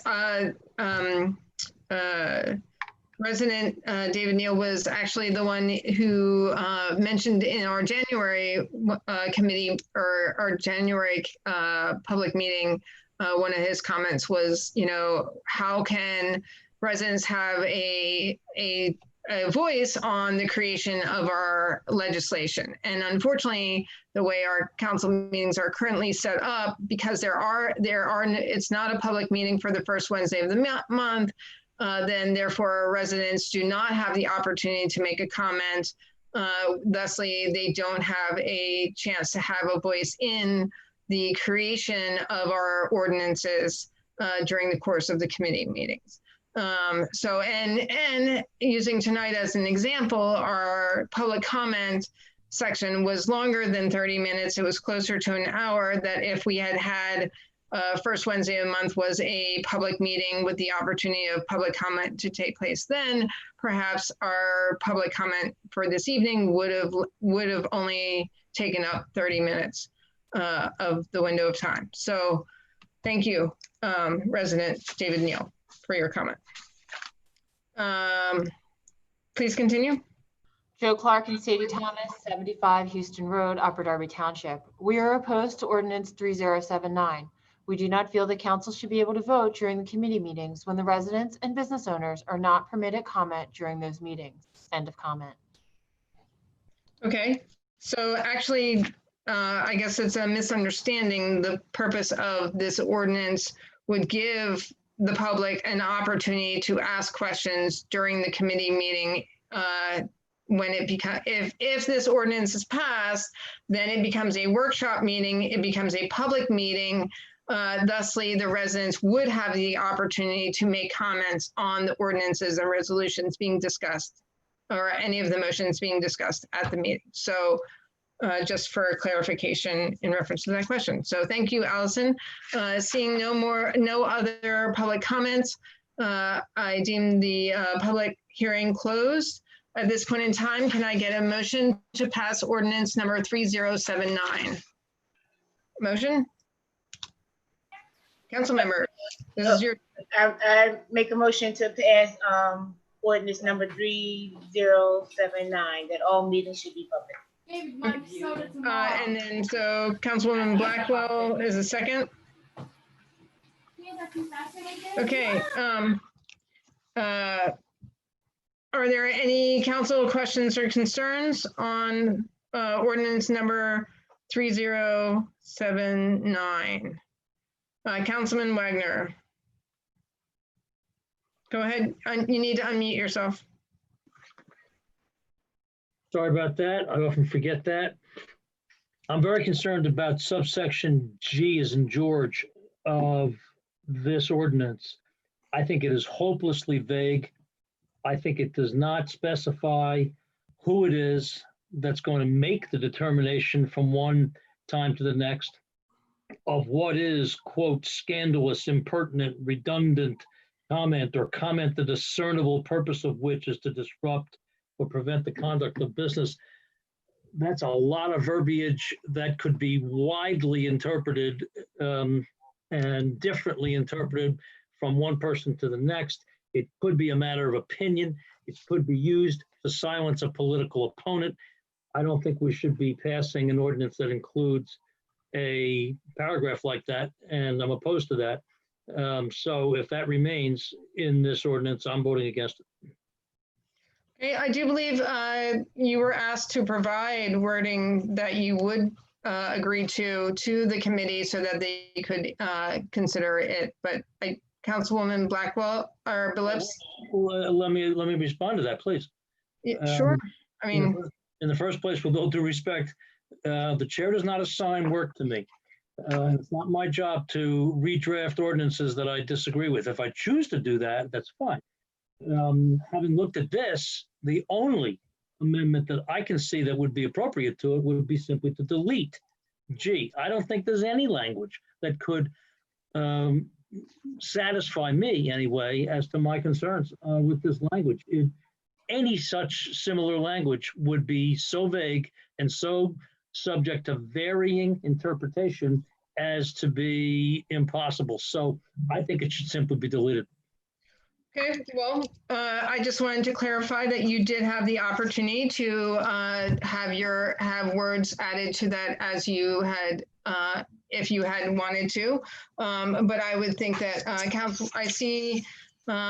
I would like Councilwoman Billups to reply, because I know that her committee, as the chair of the committee, worked on it, and they worked on that paragraph a lot. So, but I do see Sadiq and Gwyn and Bonet's hands, just so you guys know that I saw you. So Councilwoman Billups. Yeah, thank you, Council President Wentz, and thank you, Councilman Wagner. I did ask, if it was anything else, how you wanted us to reword it, and you're absolutely right. You didn't have to. You don't have to. I was just asking for suggestions. So, but we did work hard on this, and we're trying to make sure that everybody's voice is still heard,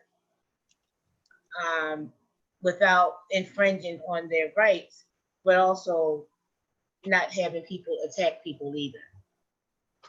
So that's what I think the point is. Great, thank you. And then Councilman Sadiq. You need to, yeah, there you go. Yes. The ordinance number 3079 subsection 2.03 and paragraph G like George, I think it's very appropriate, and it's a nice section, and none of the resident, neither the council person, whether elected or non-elected, should not have any disrespect for each other, or any disrespectful language in the council meeting while the public record is going on. And I am very happy to see this subsection, and it's humble request all my council member, my colleagues, please let's pass the resolution unanimously. Thank you. Thank you. And then Councilman Gwyn.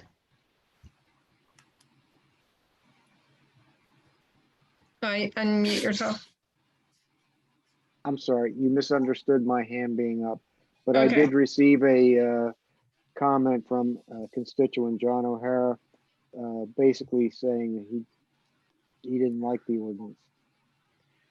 Right, I got that email too. I did reply to him and empowered him to send the comments to comments@upperdarby.org. And I do ask all council members that if you get public comments from residents, please give them comments at upperdarby.org so that it can actually be read officially into the minutes.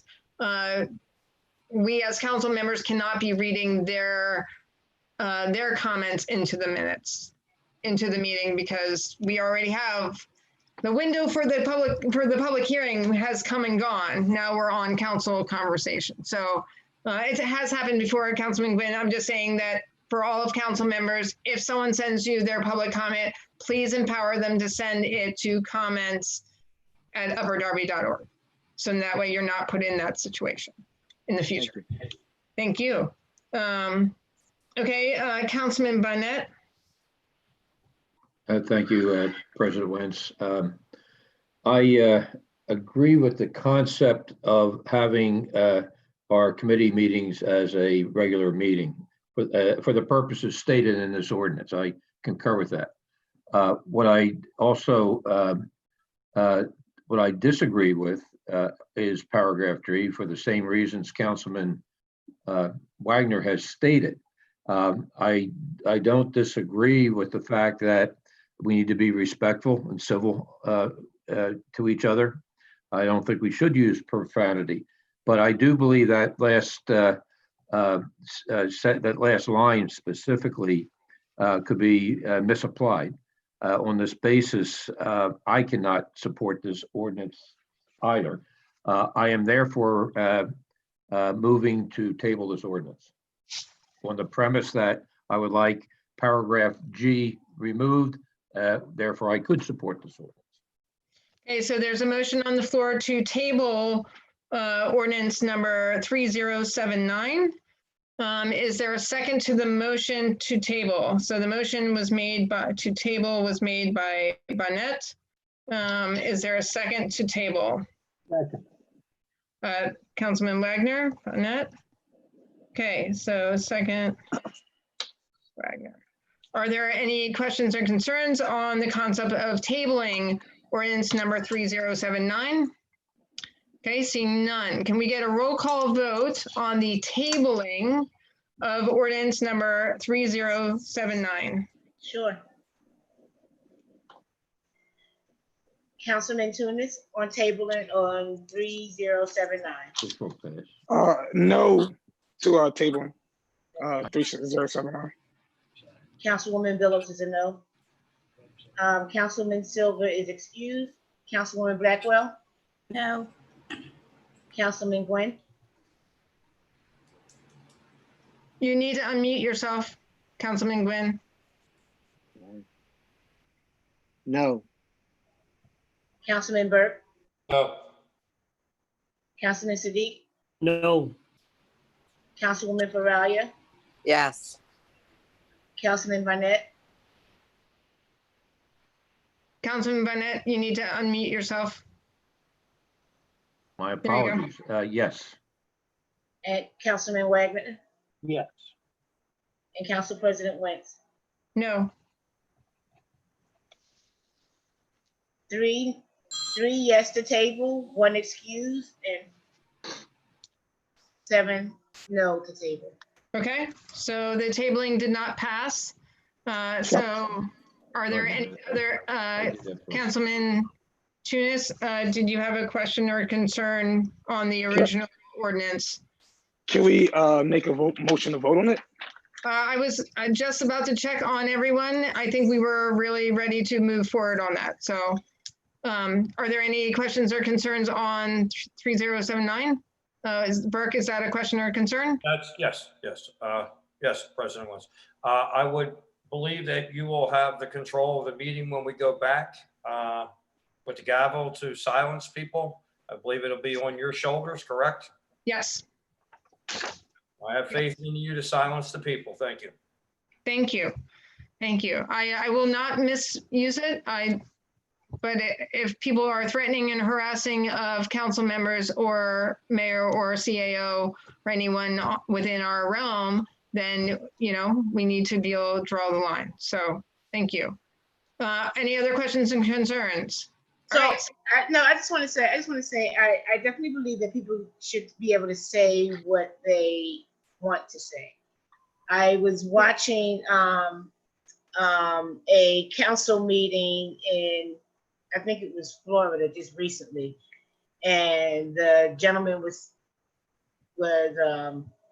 saying some things, not so much nice things to the governor, and I think after a while they did have to remove him, but they let him go on and say what he had to say because, you know, this gentleman was really upset about what was happening in Florida with the numbers, the people that are getting sick because of COVID-19 and how the governor wasn't listening to the people.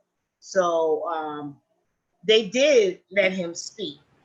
They did let him say what he wanted to say. And but once he started getting a little bit out of hand for them, Right. they had to remove him. So I don't necessarily think that G is a bad policy because that man did say what he had to say, and rightfully so, because he was upset about his governor. He was feeling like his governor was not protecting his people. Right. So So I just wanted to make that statement. That's all. Yes, no, I agree. People's voices need to be heard. We're Yes. just asking that it's heard with respect. Yeah. So, so yes. Okay, great. So at this point in time, can we get a roll call vote on ordinance number 3079? Councilwoman Billups. Yes. Councilman Tunis. You gotta unmute your mics. Everybody unmute. Yes. Okay. Councilwoman Billups is a yes. Councilman Silva is not, he's excused. Councilwoman Blackwell. Yes. Councilman Gwen. Yes. Councilman Burke. Yes. Councilman Sadiq. Yes. Councilwoman Faralia. Yes. Councilman Barnett. You need to unmute your mic, Don. Once again, I'm sorry. No. Okay, thank you. Councilman Wagner. No. Okay, thank you. And Council President Wentz. Yes. Okay. That is 2 and 8. Yep. And 1 excuse. Right. Yeah. Great. Awesome. Cool. All right, moving along. Okay, next up, we have Public Health. Yes, Public Health and Environmental Affairs Committee. Co-chair members are Councilman Silva and Councilman Tunis Jr. And members are Councilwoman Billups and Councilman Sadiq. At this point in time, can we get a brief from our solicitor on ordinance number 3080? Yes, thank you. Thank you, Councilor. Thank you, President. Thank you. This ordinance amending ordinance 2584, permitting the keeping of honey beehives in the township, subject to certain conditions and regulations, repealing all inconsistent ordinances, resolutions are parts thereof, providing a severability clause, and providing an effective date. This provides a background on how honeybees are beneficial to humankind, especially in Pennsylvania. Pennsylvania is one of the leading honey states in honey production, and domestic strains of honeybees have been selectively bred for desirable traits, and they can be maintained reasonably within populated areas within reasonable densities without causing a nuisance. As a result, there was a conversation when we initially presented this to council, and council submitted a lot of comments about how these will be done in the township. So this ordinance went back, and there was significant pieces added regarding registration, certifications, and permits, maximum number of hives, hive type, location of hives, hive orientation, food and water inspections, which for clarity are done in conjunction with the Pennsylvania State Agricultural Department. And also there are provisions that deal with nuisances if any of these honeybee hives would become a nuisance to the township. There's a repealer, a severability clause, and effective immediately. So ends the reading. Great, thank you very much.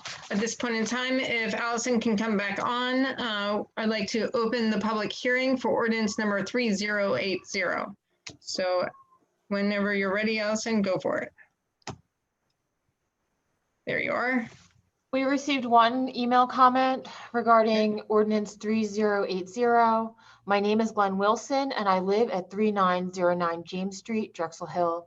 My question on ordinance 3080. Does this ordinance require beekeepers to be registered with the state? Which is state law? ? Thank you, Glenn Wilson. End of comment. Solicitor Yes. Richardson, right. I thought that's what we did. Yes, you did. Yeah. There Yes. is a requirement that has to be done with the state. So under section C, it says specifically no beekeepers may own or maintain an apiary within the township without first registering and maintaining a current permit for all apiaries with the department as required by the Pennsylvania bee law, and it cites the bee law as amended. Great. Yeah. Thank you. Thank you. Yeah. I just want to say one thing. Councilman Silver did a excellent job on this. He did. Yeah. He did a lot of research on it, and I think this ordinance is very, very well written. So yeah, I think it's very well, and I think it'll do our township well. You know, so Okay. I hope we can pass it. Yes. So we're not actually at the council's point of discussion. We're still in the public comment section. Oh, public sorry. hearing. So it's cool. It's all good. And Allison indicated that was the only public comment. So it's been asked and answered. So thank you, Don Wilson, for asking that question. So at this point in time, seeing no other public comments for this ordinance, I'm closing the public hearing for ordinance number 3080. At this point in time, can I get a motion to approve ordinance number 3080? Make a motion that we approve ordinance 3080. Okay, and a second, was that Tunis? Great, Tunis. All right, and to reiterate what Councilwoman Phillips mentioned, Councilman Silva did a lot of research on this ordinance. I had brought it to him. I brought 4 ordinances to him that needed some updating and revamping that affect public health. Out of the 4, he picked this one to be the first one to move forward. He did a lot of research and so forth. And I wanted to also thank Solicitor Richardson for, there was another solicitor that had worked on it within the law firm, and they gave us the great foundation for this ordinance. But then Solicitor Richardson took it and really took the comments that were made at the committee meeting and really revamped it and made it more in sync with Upper Darby and our concerns within Upper Darby. So thank you, Solicitor Richardson, for all the work you did on that. Thank you. Yeah, definitely. All right. So are there any other comments and concerns on ordinance number 3080? All right, seeing none. Can we get a roll call vote on ordinance number 3080? Yes. Councilman Tunis? Yes. Councilwoman Billings is a yes. Councilman Silver is excused. Councilwoman Blackwell? Yes. Councilman Gwen? Yes. Councilman Burke? What? I didn't hear you. I'm sorry. Yes. Thank you. Councilman Siddiq? Yes. Councilwoman Faralia? Yes. Councilman Barnett? Yes. Councilman Wagner? Yes. And Council President Wentz? Yes. Okay. Awesome. 10 and one excuse. Great. Thank you, guys. You guys rock. We rock. Yeah. All right.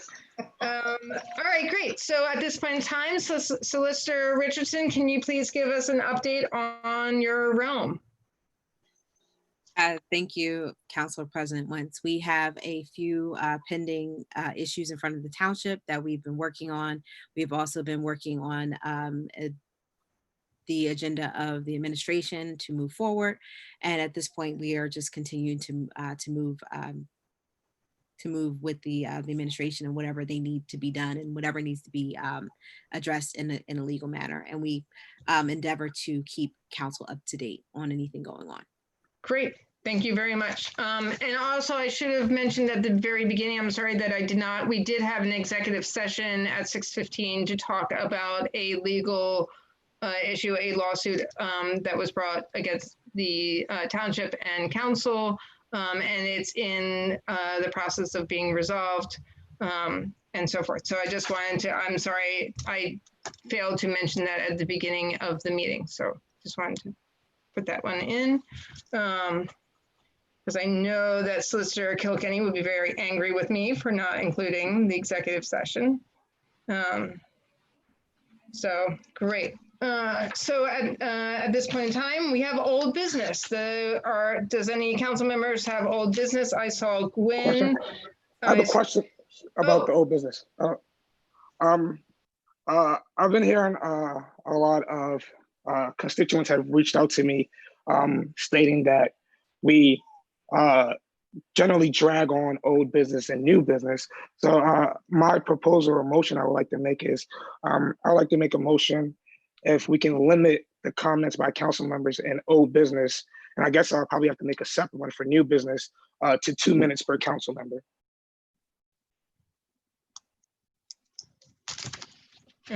Okay, so motion to limit council comments to 2 minutes.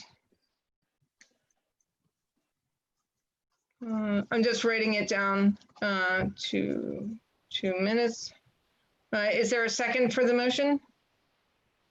Okay. Is anyone seconding Councilman Tunis's motion? I'm sorry, I'm not seeing a second. So, but I do believe Councilman Tunis, the concerns that you're hearing are valid, so that we can ask council members to be respectful of time within their time. Yeah, it seems that that's been something that I've heard various council members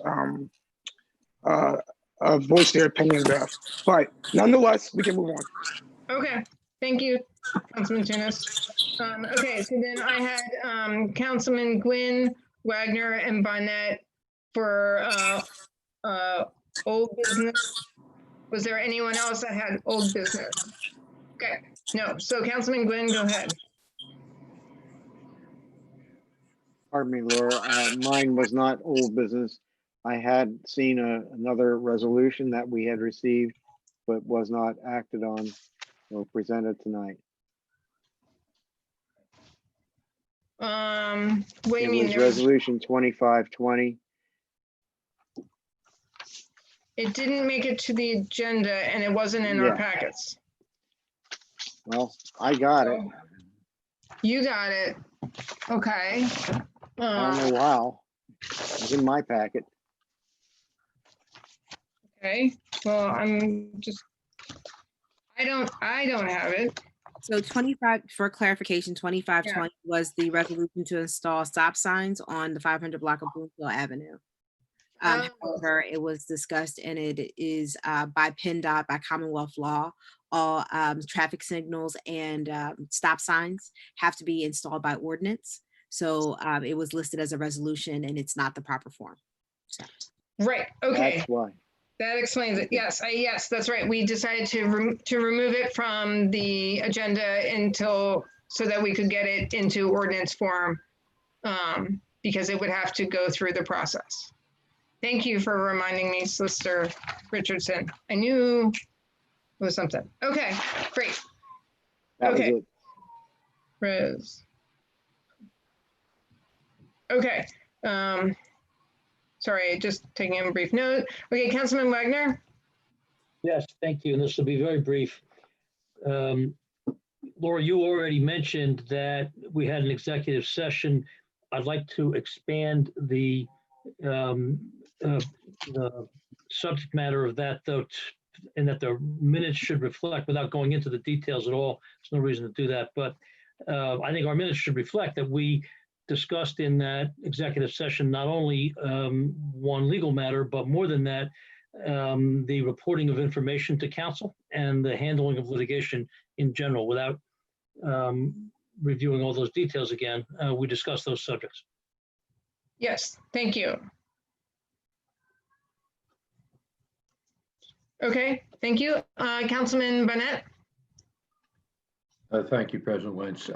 This is a question really under old business for the mayor and CAO Rongioni. Where do we stand on the senior center in Pilgrim Gardens? I know at one point it was planned to expand it. There was that much of a demand for it. So the senior centers probably aren't going to open at all for a while, it looks like. But regarding the Pilgrim Gardens Senior Center, that will not be reopening. Staff will be moved over to Watkins. We're looking to better utilize the existing space over in Watkins. my personal belief is that we cannot afford to have the senior center there. It's not as busy as it's been purported. We looked at the sign-in sheets, about 20 people a day are served there. That senior center is completely funded by taxpayer money, whereas the Watkins Senior Center, which is bigger and it's more established, is funded, I think it's close to 90% by federal funds through the county, through the COSA. So it's purely based on financial decisions that we're not opening it. okay, And that brings up another point. I think personally, I think that for us to have 2 senior centers and no community center isn't right. So we one senior center and we're going to work on the community center. Well, we sort of approved applying for a grant for the community center tonight. I think you had unanimous support for that. I think it's a good idea, but I do believe you need some services on the western side of town. And this is not really just for the western side. It reaches other parts of Upper Darby as well. And I disagree. You may find that the sign-in sheet was only for 20 people at a certain time. However, you have to multiply that at various times a day, which would add more than 20 people. And there were many activities there that benefited a lot of our seniors that will not be served through the Watkins Center because they won't choose to travel. They're older people, they don't like to travel. Sometimes we have to make exceptions and make some decisions that are not just purely financially based. I can't imagine it would be that much of a deficit to Upper Darby Township when we have somewhere close to $90+ million of budgets that we fund every year, that we can't fund this particular senior center. We had fought long and hard over many years to get that. We finally found the mechanism and means to do it. We got it done a few years back, and it's going to be missed if it's taken away. I think you're going to get a lot of people pushing back on that, and I'm with them if they do. That's fine. I think it's a very bad decision. Yeah, I think it's not purely financial. I mean, you do make an interesting point about it serving a wide variety of people. We found that half of the people who were served by the Pilgrim Gardens Senior Center were not Upper Darby residents at all. And I think there's also a sort of change in focus where one of the goals of the new administration is to create one Upper Darby, not to have different services for the western half of the township and the eastern half of the township, but rather to have one Upper Darby, one community that everyone participates in and everyone takes pride in.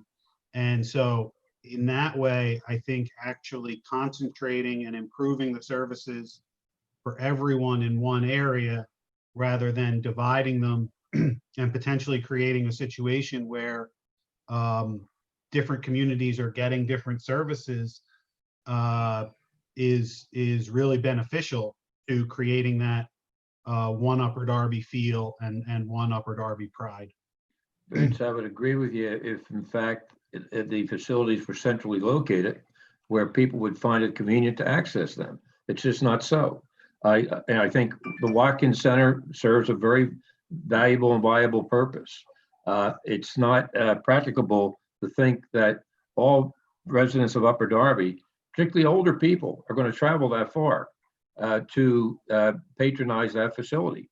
It is a good facility, I admit that, but we do need to consider the fact that we're serving a senior community with this facility, and they will not travel, as I said.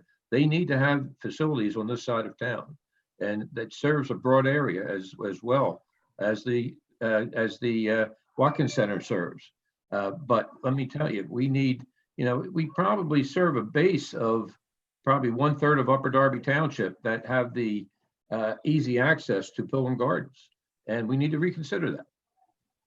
Actually, I need to weigh in here. I do recall when there was the discussion I think it was in the fall, about the extending of Pilgrim Gardens and the school district having to move to a different part of the building.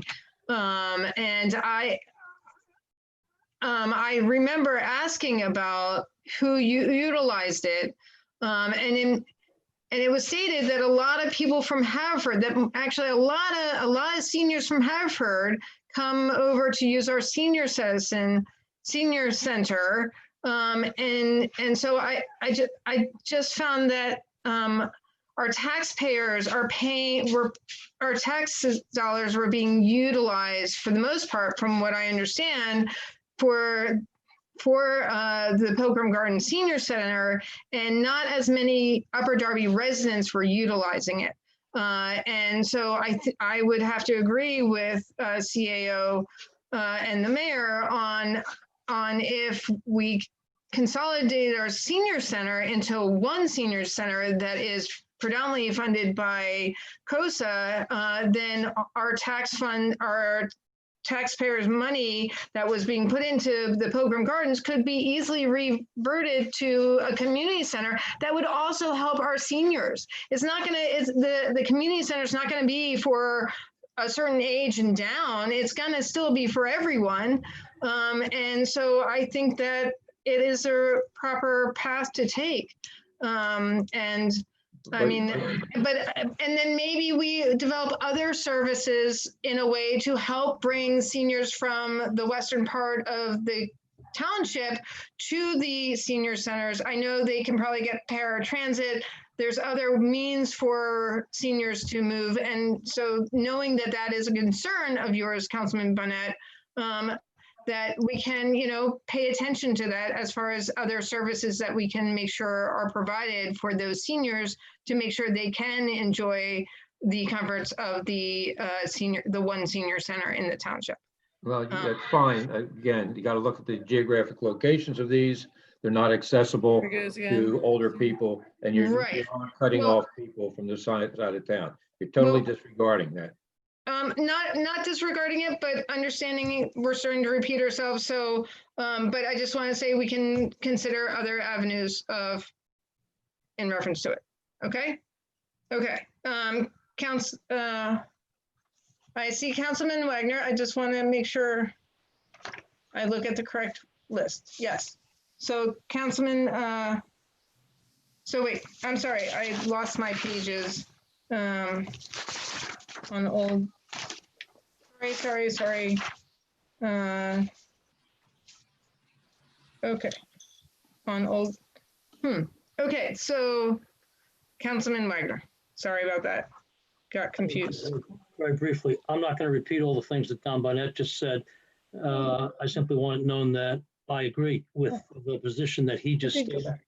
And there's reasonable minds can differ about this and what the best way to serve our seniors may be, but they are a very important part of our population. They need to be served and need to be kept in mind at all times. In my judgment, there's just one part of this discussion that really disturbs me, and I've got to point it out.